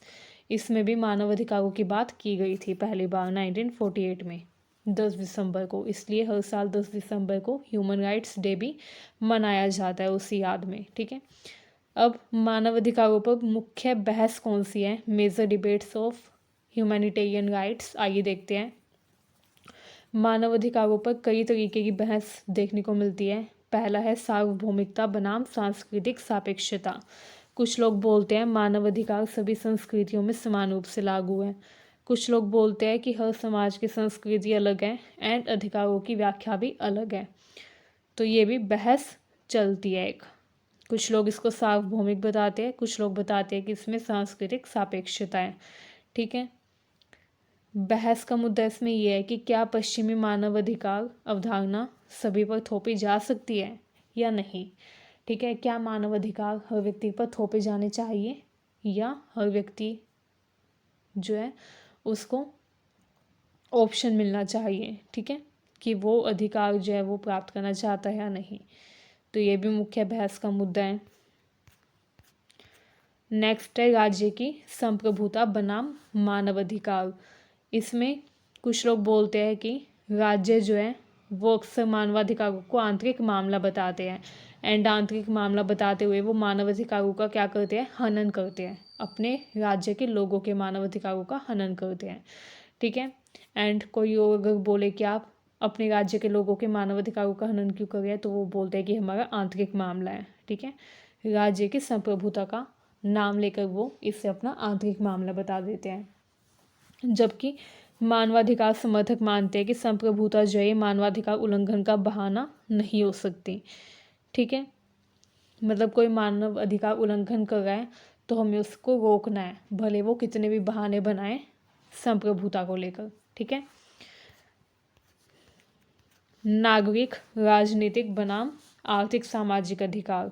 अब पश्चिमी देश जो है नागरिक राजनीतिक अधिकारों को प्राथमिकता देते हैं, जबकि विकासशील देश जो है ये आर्थिक और सामाजिक अधिकारों पर जोर देते हैं, जिसमें रोटी रोजगार शिक्षा का अधिकार शामिल है। ठीक है, तो डिबेट ये होती है कि कौन से अधिकार ज़्यादा महत्वपूर्ण है, नागरिक राजनीतिक अधिकार या आर्थिक और सामाजिक अधिकार। ठीक है, नेक्स्ट जो मुद्दा आता है डिबेट का वो है व्यक्तिगत अधिकार बनाम सामूहिक अधिकार। कुछ लोग मानते हैं कि जो मानव अधिकार हैं ये व्यक्तिगत अधिकार होते हैं, कुछ लोग बोलते हैं कि सामूहिक अधिकार होते हैं। ठीक है, उदारवादी जो है मानते हैं कि इसमें व्यक्ति केंद्र में होता है, जो मानव अधिकार है इसमें व्यक्ति केंद्र में होता है क्योंकि व्यक्ति के अधिकारों की बात हो रही है। जबकि इसके जो आलोचक है वो बोलते हैं कि समुदाय अल्पसंख्यक आदिवासी अधिकार भी जरूरी है। ठीक है, उदाहरण है स्वदेशी समुदायों के अधिकार। नेक्स्ट आता है मानवाधिकारों विकास। अब ये बात आती है कि क्या विकास के लिए कुछ अधिकारों पर अस्थायी रोक उचित है या कुछ अधिकारों पर अस्थायी रोक लगानी चाहिए। मानवाधिकार दृष्टिकोण जो है विकास और अधिकार परस्पर पूरक है, विरोधी नहीं है, इस पर जोर देता है। ठीक है, ये बोलता है कि जो मानव अधिकार है ये पूरक है विकास और अधिकार के। ठीक है, विरोधी नहीं है। अब मानवाधिकारों का राजनीतिक दुरुपयोग भी कई बार होता है। कई बार शक्तिशाली देश मानवाधिकारों को राजनीतिक दबाव या हस्तक्षेप के औजार की तरह इस्तेमाल करते हैं। जैसे मैंने पहले ही बताया, कुछ देश क्या करते हैं, जो शक्तिशाली देश है वो जो छोटे छोटे देश हैं उन पर हमला कर देते हैं, उनके आंतरिक मामलों में हस्तक्षेप करते हैं, ये बोलकर कि वहाँ पे मानव अधिकारों का हनन हो रहा है। ठीक है, तो वो राजनीतिक दबाव बनाने हस्तक्षेप करने के लिए औजार के रूप में मानव अधिकारों का उपयोग करते हैं। ठीक है, चयनात्मक आलोचना की समस्या भी इसमें देखने को मिलती है। ठीक है, अब नए अधिकारों की बहस है। कुछ लोग बोलते हैं कि मानवाधिकार जो है उनमें कुछ नए अधिकार शामिल करने चाहिए, जैसे पर्यावरणीय अधिकार, डिजिटल अधिकार, LGBTQ समुदाय के अधिकार। ठीक है, भविष्य की पीढ़ियों के अधिकार ये भी इसमें शामिल करने चाहिए, तो कुछ लोग ये बोलते हैं। तो ये बहस लगातार चलती रहती है कि नए मानव अधिकार शामिल किए जाए या नहीं। ठीक है, निष्कर्ष देखिए, मानव अधिकारों की अवधारणा मानव गरिमा और न्याय पर आधारित है, लेकिन इसकी व्याख्या और क्रियान्वयन को लेकर अनेक सैद्धांतिक और व्यावहारिक बहस जारी है। इन बहसों के बावजूद मानव अधिकार आज भी लोकतंत्र, शांति और सामाजिक न्याय की आधारशिला बने हुए हैं। ठीक है, नेक्स्ट क्वेश्चन आता है मानववादी या मानवतावादी हस्तक्षेप क्या होता है। मानवतावादी हस्तक्षेप का अर्थ और नैतिक आधार बताओ। तो मानवतावादी हस्तक्षेप का मतलब है जब एक या एक से अधिक राज्य, अंतर्राष्ट्रीय संगठन या गठबंधन किसी अन्य राज्य के अंदर बल प्रयोग करें ये बोलकर कि वहाँ पे मानव अधिकार का उल्लंघन हो रहा है। ठीक है, तो इसको बोलते हैं मानवतावादी हस्तक्षेप। ठीक है, अब बल प्रयोग जो है वो सैन्य भी हो सकता है, गैर सैन्य भी हो सकता है, मतलब इसमें सेना का उपयोग भी हो सकता है। ठीक है, और सेना का उपयोग किए बिना भी ये हो सकता है। अब इसका उद्देश्य क्या होता है? इसका मुख्य उद्देश्य होता है नरसंहार को रोकना। ठीक है, किसी देश में हो रहे नरसंहार को रोकना, जातीय सफाया अगर किसी कंट्री में, किसी राज्य में किया जा रहा है उसको रोकना। ठीक है, मानवता के विरुद्ध अपराधों को रोकना या मानवाधिकार उल्लंघन को रोकना, ये इसका मुख्य उद्देश्य होता है मानवतावादी हस्तक्षेप का। ये हस्तक्षेप राष्ट्रीय हित से अधिक मानवीय कारणों पर आधारित होता है। ठीक है, इसका उद्देश्य ये होता है मानव के अधिकारों की रक्षा करना। मानवतावादी हस्तक्षेप की पृष्ठभूमि तो कब से ये शुरू हुआ था? शीत युद्ध के बाद आंतरिक संघर्ष और मानवाधिकार उल्लंघन बढ़े। ठीक है, एंड रवांडा, बोस्निया, कोसोवो जैसे मामलों ने अंतर्राष्ट्रीय समुदाय को झकझोरा।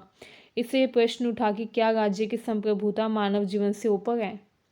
तो जवाब तो यही आएगा कि नहीं, सबसे ज़्यादा जो महत्वपूर्ण है वो मानव जीवन महत्वपूर्ण है। ठीक है, संप्रभुता नहीं।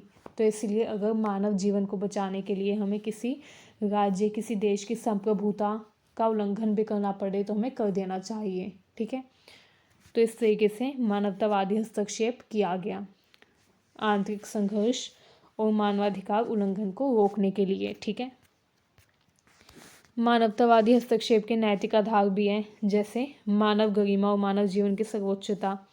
इसमें मानव जीवन को मूल्यवान माना जाता है। यदि कोई राज्य अपने नागरिकों की रक्षा करने में विफल रहता है तो अंतर्राष्ट्रीय समुदाय का नैतिक दायित्व बनता है कि वो हस्तक्षेप करे। ठीक है, मान लीजिए कोई भी व्यक्ति अपने नागरिकों की रक्षा नहीं कर पाता या अपने नागरिकों की रक्षा करने में विफल रहता है कोई भी राज्य। ठीक है, तो अंतर्राष्ट्रीय समुदाय जो उसका कर्तव्य है कि वो नैतिक दायित्व निभाते हुए हस्तक्षेप करे उस देश में। मानव जीवन की रक्षा सबसे ऊपर है, संप्रभुता से भी ऊपर। ठीक है, इसके अलावा सार्वभौमिक मानवाधिकार की भी इसमें बात होती है। ठीक है, मतलब मानवाधिकार सार्वभौमिक है, किसी एक राज्य की आंतरिक संपत्ति नहीं है कि वो मानवाधिकार का उल्लंघन कर दे ये बोल के कि ये हमारे देश का मामला है। ठीक है, क्योंकि मानव अधिकार जो है सार्वभौमिक है। जब किसी देश में व्यापक मानवाधिकार उल्लंघन होता है, मतलब कि बड़े स्तर पर मानवाधिकारों का उल्लंघन होता है, तो उससे आंतरिक मामला नहीं कहा जा सकता। ये तर्क कॉस्मोपॉलिटनिज्म से जुड़ा हुआ है। ठीक है, मतलब विश्व का नागरिक, हम सभी विश्व के नागरिक हैं, तो अगर हमारे अधिकारों का उल्लंघन होगा, हमारे मानव अधिकारों का उल्लंघन होगा तो अंतर्राष्ट्रीय समुदाय हस्तक्षेप करेगा ही करेगा। ठीक है, क्योंकि मानव गरिमा ज़्यादा ऊपर है, मानव जीवन ज़्यादा ऊपर है संप्रभुता से। ठीक है, रक्षा करने की जिम्मेदारी है, रिस्पॉन्सिबिलिटी टू प्रोटेक्ट। ठीक है, संयुक्त राष्ट्र ने ये सिद्धांत विकसित किया था, रक्षा करने की जिम्मेदारी। अब इस सिद्धांत में संयुक्त राष्ट्र ने कहा कि राज्य की जिम्मेदारी है अपने नागरिकों की रक्षा करना, अंतर्राष्ट्रीय समुदाय की सहायता की जिम्मेदारी है। ठीक है, मतलब अंतर्राष्ट्रीय समुदाय जो है वो नागरिकों की सहायता कर सकता है अगर उनके अधिकारों की हनन हो गया, अगर उनके अधिकारों का उल्लंघन हो गया तो। ठीक है, अगर पहले तो वो समझाता है उस देश को जो भी मानवाधिकार का उल्लंघन करे। ठीक है, सबसे पहले अंतर्राष्ट्रीय समुदाय जो है वो उस देश को समझाएंगे कि मानवाधिकारों का उल्लंघन मत करो, लेकिन अगर वो फिर भी ना माने तो वो अंतिम उपाय के रूप में सामूहिक हस्तक्षेप कर देते हैं। ठीक है, मतलब कि वहाँ पे मिलिट्री भेज देते हैं। ये मानवतावादी हस्तक्षेप का आधुनिक नैतिक आधार है। नेक्स्ट है नैतिक कर्तव्य। मूक दर्शक बने रहना अनैतिक है। अत्याचार को रोकना सबसे ज़्यादा ज़रूरी है, ठीक है। एंड अगर हम अत्याचार देखते हुए भी उसको नहीं रोकते तो ये नैतिक विफलता है। ये विचार मानवतावादी नैतिकता पर आधारित है एंड ये बोलता है कि मानव अधिकार का हमें संरक्षण करना ही करना है, ठीक है, क्योंकि ये हमारा नैतिक कर्तव्य है। न्यायपूर्ण युद्ध सिद्धांत, मानवतावादी हस्तक्षेप जो है वो तभी नैतिक माना जाता है जब उसका कारण न्यायपूर्ण हो, ठीक है। मतलब ऐसा ना हो कि कोई भी देश झूठ बोलकर किसी छोटे देश पर हमला कर रहा है ये बोल के कि वहाँ मानव अधिकार का उल्लंघन हुआ है, जबकि ऐसा वहाँ पे हुआ भी ना हो, तो ये भी गलत है। मानवतावादी हस्तक्षेप तभी किया जाए जब कारण न्यायपूर्ण हो, जब अंतिम विकल्प बचाओ कि बड़े देश ने समझा कर देख लिया छोटे देश को, उस देश को जो मानव अधिकारों का उल्लंघन कर रहा था उसको समझा कर देख लिया कि ऐसा मत करो, लेकिन वो फिर भी नहीं मान रहा, तब अंतिम विकल्प होने पर हस्तक्षेप करना है, मिलिट्री भेजनी है वहाँ पे, ठीक है।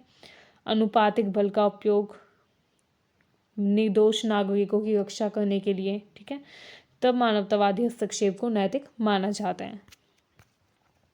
अनुपातिक बल का उपयोग मतलब कि मान लीजिए किसी शक्तिशाली देश ने किसी छोटे देश को समझाया कि मानव अधिकारों का उल्लंघन मत करो, लेकिन वो फिर भी नहीं माना एंड उसने अपनी मिलिट्री जो है वो तैयार कर ली, ठीक है, कि मैं युद्ध करूँगा, तो जो बड़ा देश है उसको भी मिलिट्री भेजनी पड़ेगी, तो वो होता है आनुपातिक बल का उपयोग। जितने अनुपात में उनकी सेना है उतने अनुपात में ही शक्तिशाली देश को भी अपनी सेना भेजनी पड़ेगी उन लोगों से निपटने के लिए, ठीक है। मानवतावादी हस्तक्षेप और संप्रभुता की बहस, अब आलोचक बोलते हैं कि ये राज्य की संप्रभुता का उल्लंघन है। मानवतावादी हस्तक्षेप, कैसे आप किसी देश में मिलिट्री भेज सकते हो या इंटरफेयर कर सकते हो, ऐसा गलत है, ठीक है, क्योंकि ये आंतरिक मामला है। तो कुछ लोग इसको राज्य की संप्रभुता का उल्लंघन बताते हैं। शक्तिशाली देश इसका कई बार दुरुपयोग भी कर देते हैं, ठीक है। तो आलोचक बोलते हैं कि मानवतावादी हस्तक्षेप गलत है क्योंकि ये राज्य की संप्रभुता का उल्लंघन करता है और शक्तिशाली देश इसका दुरुपयोग करते हैं। जबकि समर्थक कहते हैं कि संप्रभुता जो है ये जिम्मेदारी के साथ जुड़ी होती है, ठीक है। संप्रभुता जो है वो किससे जुड़ी होती है, जिम्मेदारी से जुड़ी होती है, एंड पूर्ण अधिकार से नहीं जुड़ी होती है, जिम्मेदारी से जुड़ी होती है, ठीक है। ये हमारी जिम्मेदारी है कि हम लोगों के अधिकारों की रक्षा करें, ठीक है, ये हमारा अधिकार है। अब मानवतावादी हस्तक्षेप के उदाहरण भी आपको पता होने चाहिए। कोसोवो, लीबिया, इन जगहों पर मानवतावादी हस्तक्षेप किया गया, ठीक है, अंतर्राष्ट्रीय समुदायों के द्वारा, क्योंकि यहाँ पर मानवाधिकारों का हनन हुआ था, ठीक है। कोसोवो जो है वहाँ पे 1999 में हुआ था मानवतावादी हस्तक्षेप, और लीबिया में 2011 में, ठीक है। अब इसमें प्रमुख चुनौतियाँ भी होती हैं मानवतावादी हस्तक्षेप में। चुनौतियाँ ये है, चयनात्मक हस्तक्षेप की चुनौती है। राजनीतिक स्वार्थ, कई बार क्या करते हैं जो शक्तिशाली देश है वो चुनकर किसी कमज़ोर देश पर मानवतावादी हस्तक्षेप करते हैं, जबकि वहाँ पर मानव अधिकारों का हनन हो भी ना रहा हो तब भी, तो यह है चयनात्मक हस्तक्षेप, ठीक है। राजनीतिक स्वार्थ भी कई बार जुड़ा होता है, कमज़ोर राज्य को अपने नियंत्रण में लेने के लिए भी कई बार मानवतावादी हस्तक्षेप वो कर देते हैं, झूठ बोलकर कि वहाँ पे हनन हुआ है अधिकारों का, ठीक है। संयुक्त राष्ट्र की सहमति का अभाव, सहमति नहीं ली जाती संयुक्त राष्ट्र की बहुत सी स्थितियों में मिलिट्री भेजने से पहले, ठीक है। हस्तक्षेप के बाद स्थिरता की समस्या, अब मानवतावादी हस्तक्षेप कर दिया, मान लीजिए कोई देश था वहाँ पे मिलिट्री भेज दी क्योंकि वहाँ पे मानव अधिकारों का हनन हो रहा था या नरसंहार हो रहा था, ठीक है। तो मिलिट्री भेजने के बाद फिर युद्ध होगा, फिर वो अपने जो मित्र राष्ट्र हैं उनकी मदद लेगा, फिर वो बहुत बड़ा युद्ध हो जाएगा, ठीक है। फिर क्या होगा, युद्ध के बाद स्थिरता मुश्किल हो जाती है आनी, तो हस्तक्षेप के बाद भी स्थिरता की समस्या हो जाती है। कई बार जो है स्थिरता जो है वो आ नहीं पाती, बहुत टाइम लग जाता है स्थिरता आने में, ठीक है। निष्कर्ष देखें, मानवतावादी हस्तक्षेप का नैतिक आधार ये मानता है कि मानव जीवन और गरिमा सर्वोपरि है, मतलब सबसे ऊपर है। जब कोई राज्य अपने नागरिकों की रक्षा करने में असफल होता है तो अंतर्राष्ट्रीय समुदाय जो उसको हस्तक्षेप करना ही होगा, एंड नैतिक रूप से उचित है। हालांकि इसके दुरुपयोग की संभावना को देखते हुए इसे सावधानी, वैधता और सामूहिक सहमति के साथ लागू किया जाना चाहिए। मतलब मानवतावादी हस्तक्षेप करने से पहले सावधानी रखनी चाहिए एंड सहमति ले लेनी चाहिए यूएनओ की या अन्य अंतर्राष्ट्रीय संगठनों की। ठीक है, नेक्स्ट क्वेश्चन देखिए। नेक्स्ट क्वेश्चन आता है पारिस्थितिकी और राजनीतिक संबंध की व्याख्या करिए। ठीक है, तो पारिस्थितिकी मतलब इकोलॉजी का क्या मतलब होता है एंड राजनीति से इसका क्या संबंध है, ये क्वेश्चन भी एग्जाम में पूछा जा सकता है। ठीक है, पारिस्थितिकी वह विज्ञान है जो कि जीवों और उनके पर्यावरण के बीच संबंधों का अध्ययन करता है कि जो जीव है उनका क्या संबंध है पर्यावरण के साथ। ठीक है, अलग अलग जीवों का संबंध पर्यावरण से कैसा है, क्या संबंध है, ये सब इसमें अध्ययन किया जाता है। इसमें प्राकृतिक संसाधन, जैव विविधता, जल, भूमि, वायु और जलवायु शामिल है। ठीक है, मतलब इन सब का इसमें अध्ययन किया जाता है, प्राकृतिक संसाधनों का, जैव विविधता का, जल, भूमि, वायु, जलवायु, इन सब का अध्ययन शामिल है इसमें। अब राजनीति के संदर्भ में इकोलॉजी मतलब कि पारिस्थितिकी का क्या संबंध है राजनीति से, आइए देखते हैं। राजनीति शक्ति, संसाधन और निर्णय निर्माण की प्रक्रिया से संबंधित है। राजनीतिक प्रक्रिया है जिसके जरिए क्या होता है, शक्ति का उपयोग करते हुए संसाधनों का वितरण किया जाता है, संसाधनों का संरक्षण किया जाता है शक्ति का उपयोग करते हुए, एंड निर्णय निर्माण की प्रक्रिया है, ऐसे निर्णय लिए जाते हैं जो कि पर्यावरण की रक्षा करें। ठीक है, पर्यावरण से जुड़े निर्णय भी राजनीतिक निर्णय होते हैं क्योंकि वे समाज और भविष्य की पीढ़ियों को प्रभावित करते हैं। ठीक है, पारिस्थितिकी और राजनीति के बीच में संबंध काफ़ी महत्वपूर्ण है। पहला है संसाधनों का नियंत्रण और सत्ता। अब जल, भूमि, वन और खनिज जैसे संसाधनों पर जो नियंत्रण होता है आमतौर पर वो राजनीतिक शक्ति का होता है। ठीक है, अब जो सरकार है वो नियंत्रित करके रखती है जल, भूमि, वन और खनिज जैसे संसाधनों को, क्योंकि अगर सरकार उन पर अपना नियंत्रण नहीं रखेगी तो लोग उस पर अपना कब्जा कर लेंगे। ठीक है, तो जो सरकार है वो उन पर नियंत्रण रखती है अपना। सरकार ही सुनिश्चित करती है कि कौन संसाधनों का उपयोग करेगा एंड किस कीमत पर करेगा। ठीक है, ये निर्णय जो सरकार लेती है ये है राजनीतिक निर्णय।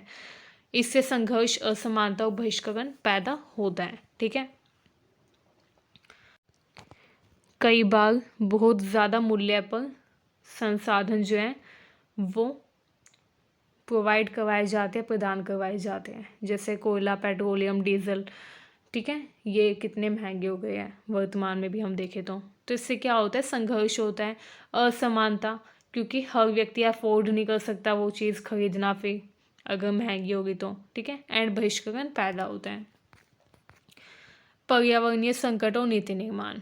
अब देखिए, जलवायु परिवर्तन, प्रदूषण, वनों की कटाई जैसे संकटों का समाधान जो है ये भी राजनीतिक इच्छा शक्ति पर निर्भर करता है। अगर सरकार चाहती है इन समस्याओं का समाधान करना तो ये सरकार के ऊपर है। सरकार नियम बनाए, कानून बनाए इन सब की रक्षा करने के लिए, पर्यावरणीय संकट को दूर करने के लिए, तो वो सरकार के ऊपर ही है, हम विवश नहीं कर सकते। ये राजनीतिक इच्छा शक्ति पर निर्भर करता है कि वो जलवायु परिवर्तन, प्रदूषण, वनों की कटाई जैसे संकट के समाधान के लिए निर्णय लेते हैं या नहीं। पर्यावरण कानून, नीतियाँ, अंतर्राष्ट्रीय समझौते ये सब राजनीति के द्वारा ही बनते हैं। ठीक है, पर्यावरणीय न्याय। अब पर्यावरणीय नुकसान का भार ज़्यादातर गरीबों, हाशिए पर पड़े समुदायों पर पड़ता है। ये असमानता राजनीतिक निर्णयों का परिणाम होती है। पर्यावरणीय न्याय का मुद्दा पारिस्थितिकी और राजनीति को भी जोड़ता है। ठीक है, नेक्स्ट आता है विकास बनाम पर्यावरण। विकास परियोजनाएं जो है जैसे बांध, खनन, उद्योग ये राजनीतिक प्राथमिकताओं को दर्शाती है। ठीक है, ये प्रश्न उठता है कि विकास किसके लिए किया जाए एंड किस कीमत पर किया जाए। ऐसा ना हो कि विकास करने के चक्कर में पर्यावरण जो है उसका विनाश हो जाए। ठीक है, तो पर्यावरण की कीमत चुकाकर हमें विकास नहीं करना है। ठीक है, तो विकास बनाम पर्यावरण पर भी काफ़ी बहस होती है। ठीक है, ये कहा जाता है कि विकास तो किया जाए बांध, खनन, उद्योग, ये सब जो है इन सब में कार्य किया जाए, लेकिन इन परियोजनाओं को पूरा करते हुए ऐसा नहीं होना चाहिए कि पर्यावरण जो है वो नष्ट हो जाए। पारिस्थितिकी राजनीति को विकास मॉडल पर पुनर्विचार के लिए मजबूत करती है। ठीक है। वैश्विक पारिस्थितिकी और अंतर्राष्ट्रीय राजनीति जो है ये भी आपस में जुड़े हुए हैं। अंतर्राष्ट्रीय स्तर पर भी फैसले लिए जाते हैं अंतर्राष्ट्रीय संगठनों के द्वारा पर्यावरण को बचाने के लिए। ठीक है।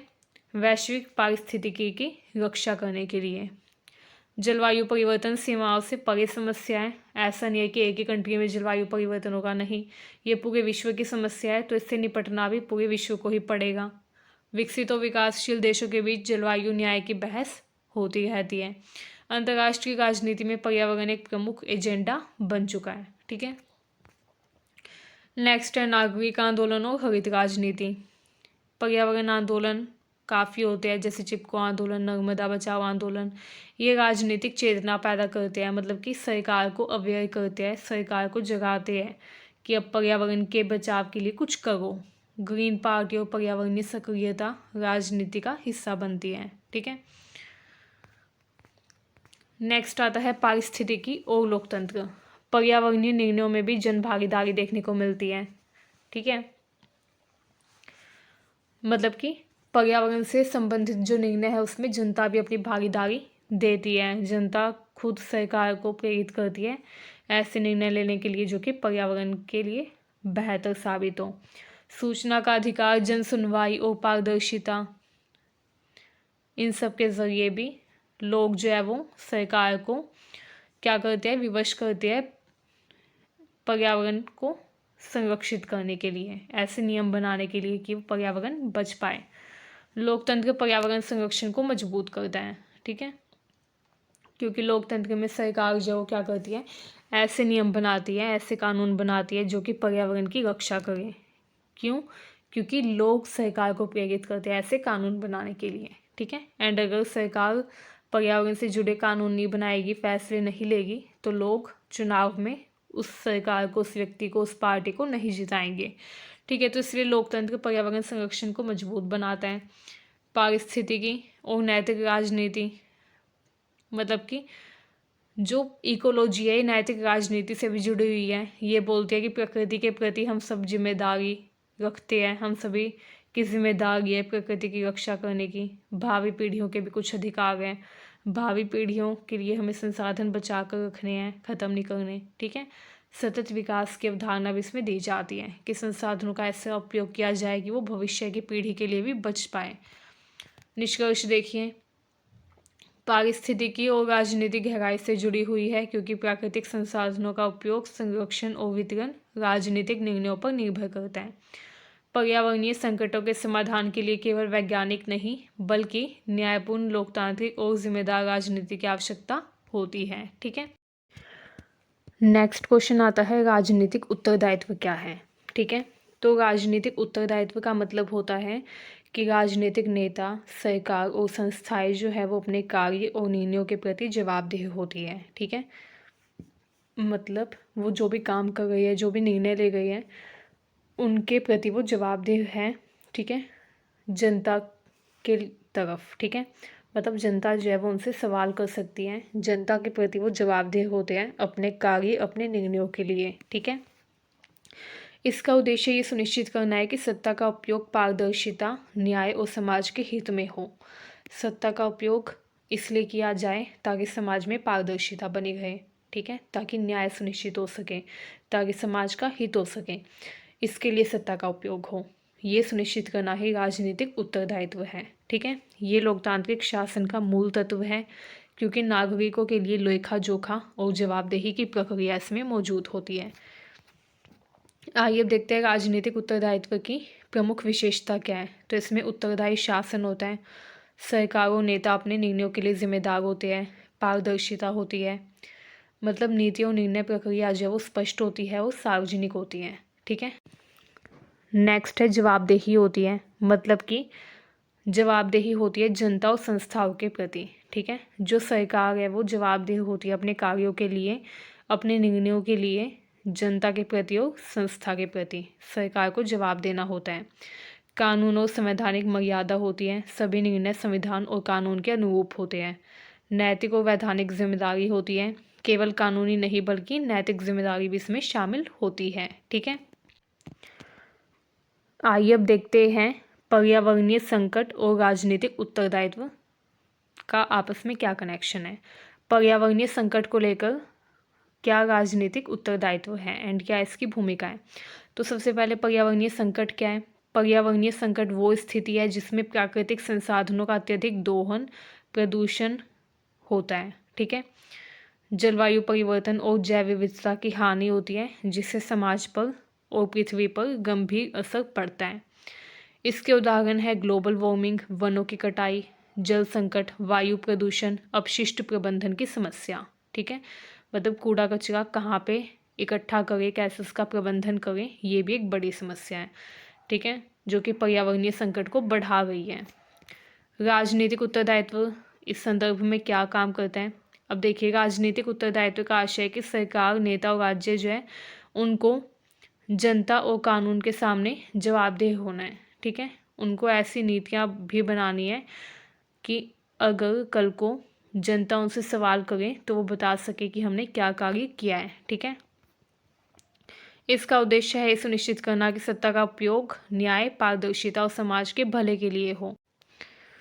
इसका उद्देश्य ये सुनिश्चित करना है कि सत्ता का उपयोग न्याय, पारदर्शिता और समाज के भले के लिए हो।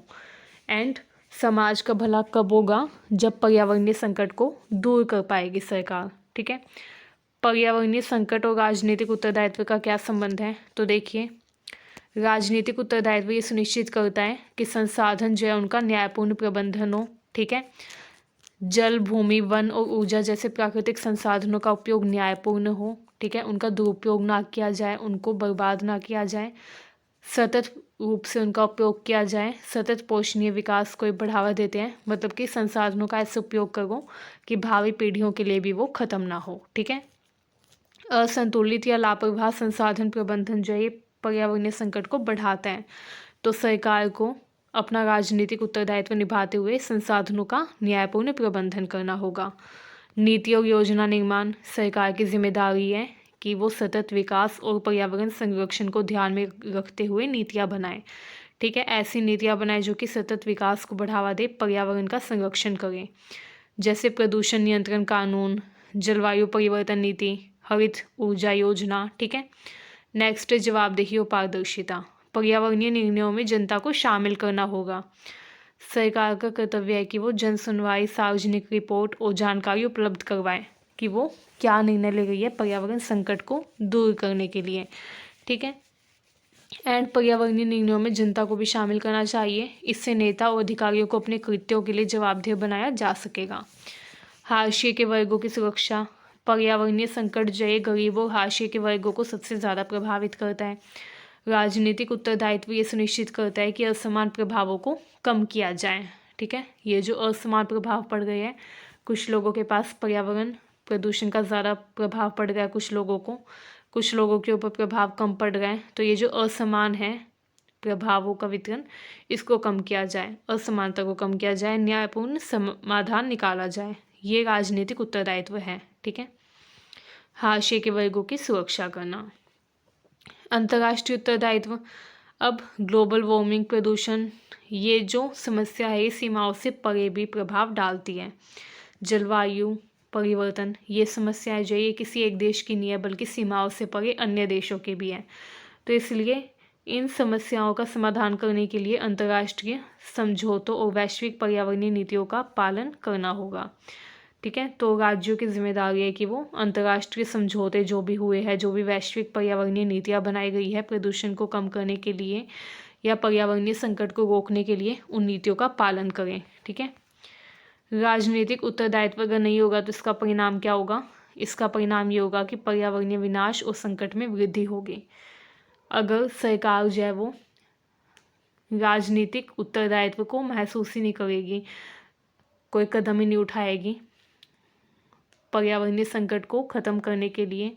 ठीक है, तो इससे क्या होगा, पर्यावरणीय विनाश होगा, असमान सामाजिक प्रभाव बढ़ेगा, हाशिए के वर्गों की उपेक्षा होगी, लोकतंत्र और शासन में जनता का विश्वास खोने लगेगा, भावी पीढ़ियों के अधिकारों का भी उल्लंघन होगा। अब इसका समाधान क्या है? इसका समाधान ये है कि सतत विकास नीतियाँ और योजनाएं बनाई जाएं, ठीक है, न्यायपूर्ण और पारदर्शी निर्णय लिए जाएं, जन भागीदारी और पर्यावरणीय शिक्षा दी जाए, लोगों को बताया जाए कि उन्हें क्या करना है कि प्रदूषण कम हो सके, ज़्यादा से ज़्यादा पेड़ लगाने हैं, ठीक है, ग्लोबल वार्मिंग को या जलवायु परिवर्तन को कम करने के लिए लोगों को क्या करना है, कैसे अपशिष्ट का प्रबंधन लोगों को करना है, ठीक है, ये सब पर्यावरणीय शिक्षा लोगों को दी जाए, जन भागीदारी सुनिश्चित की जाए, अंतर्राष्ट्रीय सहयोग और जिम्मेदारी को समझा जाए, ठीक है, अंतर्राष्ट्रीय देशों का सहयोग किया जाए पर्यावरणीय संकट को दूर करने के लिए। तो इन सब के जरिए पर्यावरणीय संकट का समाधान हो सकता है राजनीतिक उत्तरदायित्व को पूरा करके, ठीक है। निष्कर्ष देखिए, पर्यावरणीय संकट केवल प्राकृतिक समस्या नहीं है बल्कि राजनीतिक उत्तरदायित्व का मुद्दा भी है। ये सरकार का उत्तरदायित्व है कि वो ऐसे निर्णय ले, ऐसे नियम बनाए कि पर्यावरणीय संकट दूर हो सके। सरकार और राज्य संस्थाओं का दायित्व है कि वे संसाधनों का न्यायपूर्ण प्रबंधन करें, ठीक है, संसाधनों का वितरण भी समान करें, क्योंकि असमान वितरण अगर होगा संसाधनों का तो उनका दुरुपयोग भी होगा। एक व्यक्ति के पास बहुत ज़्यादा कोई चीज़ होती है तो वो उसका दुरुपयोग करता है, उसकी कीमत नहीं समझता, ठीक है। तो इसलिए संसाधनों का असमान वितरण भी नहीं होना चाहिए, संसाधनों का समान वितरण होना चाहिए, ठीक है। एंड संसाधनों का न्यायपूर्ण प्रबंधन सुनिश्चित करने के लिए सरकार को ऐसे नियम बनाने चाहिए कि लोग जो है वो संसाधनों का दुरुपयोग ना करें, ठीक है। संसाधनों का दुरुपयोग करने के बाद ऐसे नियम होने चाहिए कि जो संसाधन का दुरुपयोग करेगा उसको कड़ी से कड़ी सजा दी जाएगी, ठीक है, या उसे जुर्माना लिया जाएगा। अगर ऐसे दंड प्रावधान होंगे तो लोग पर्यावरणीय संकट उत्पन्न करने वाले कामों को नहीं करेंगे, ठीक है। एंड सरकार को नीति निर्माण करना होगा, जवाबदेही और हाशिए के वर्गों की सुरक्षा करनी होगी, तभी पर्यावरणीय संकट को प्रभावी रूप से नियंत्रित किया जा सकता है। एंड तभी समाज में सतत विकास और न्याय स्थापित हो सकता है, ठीक है।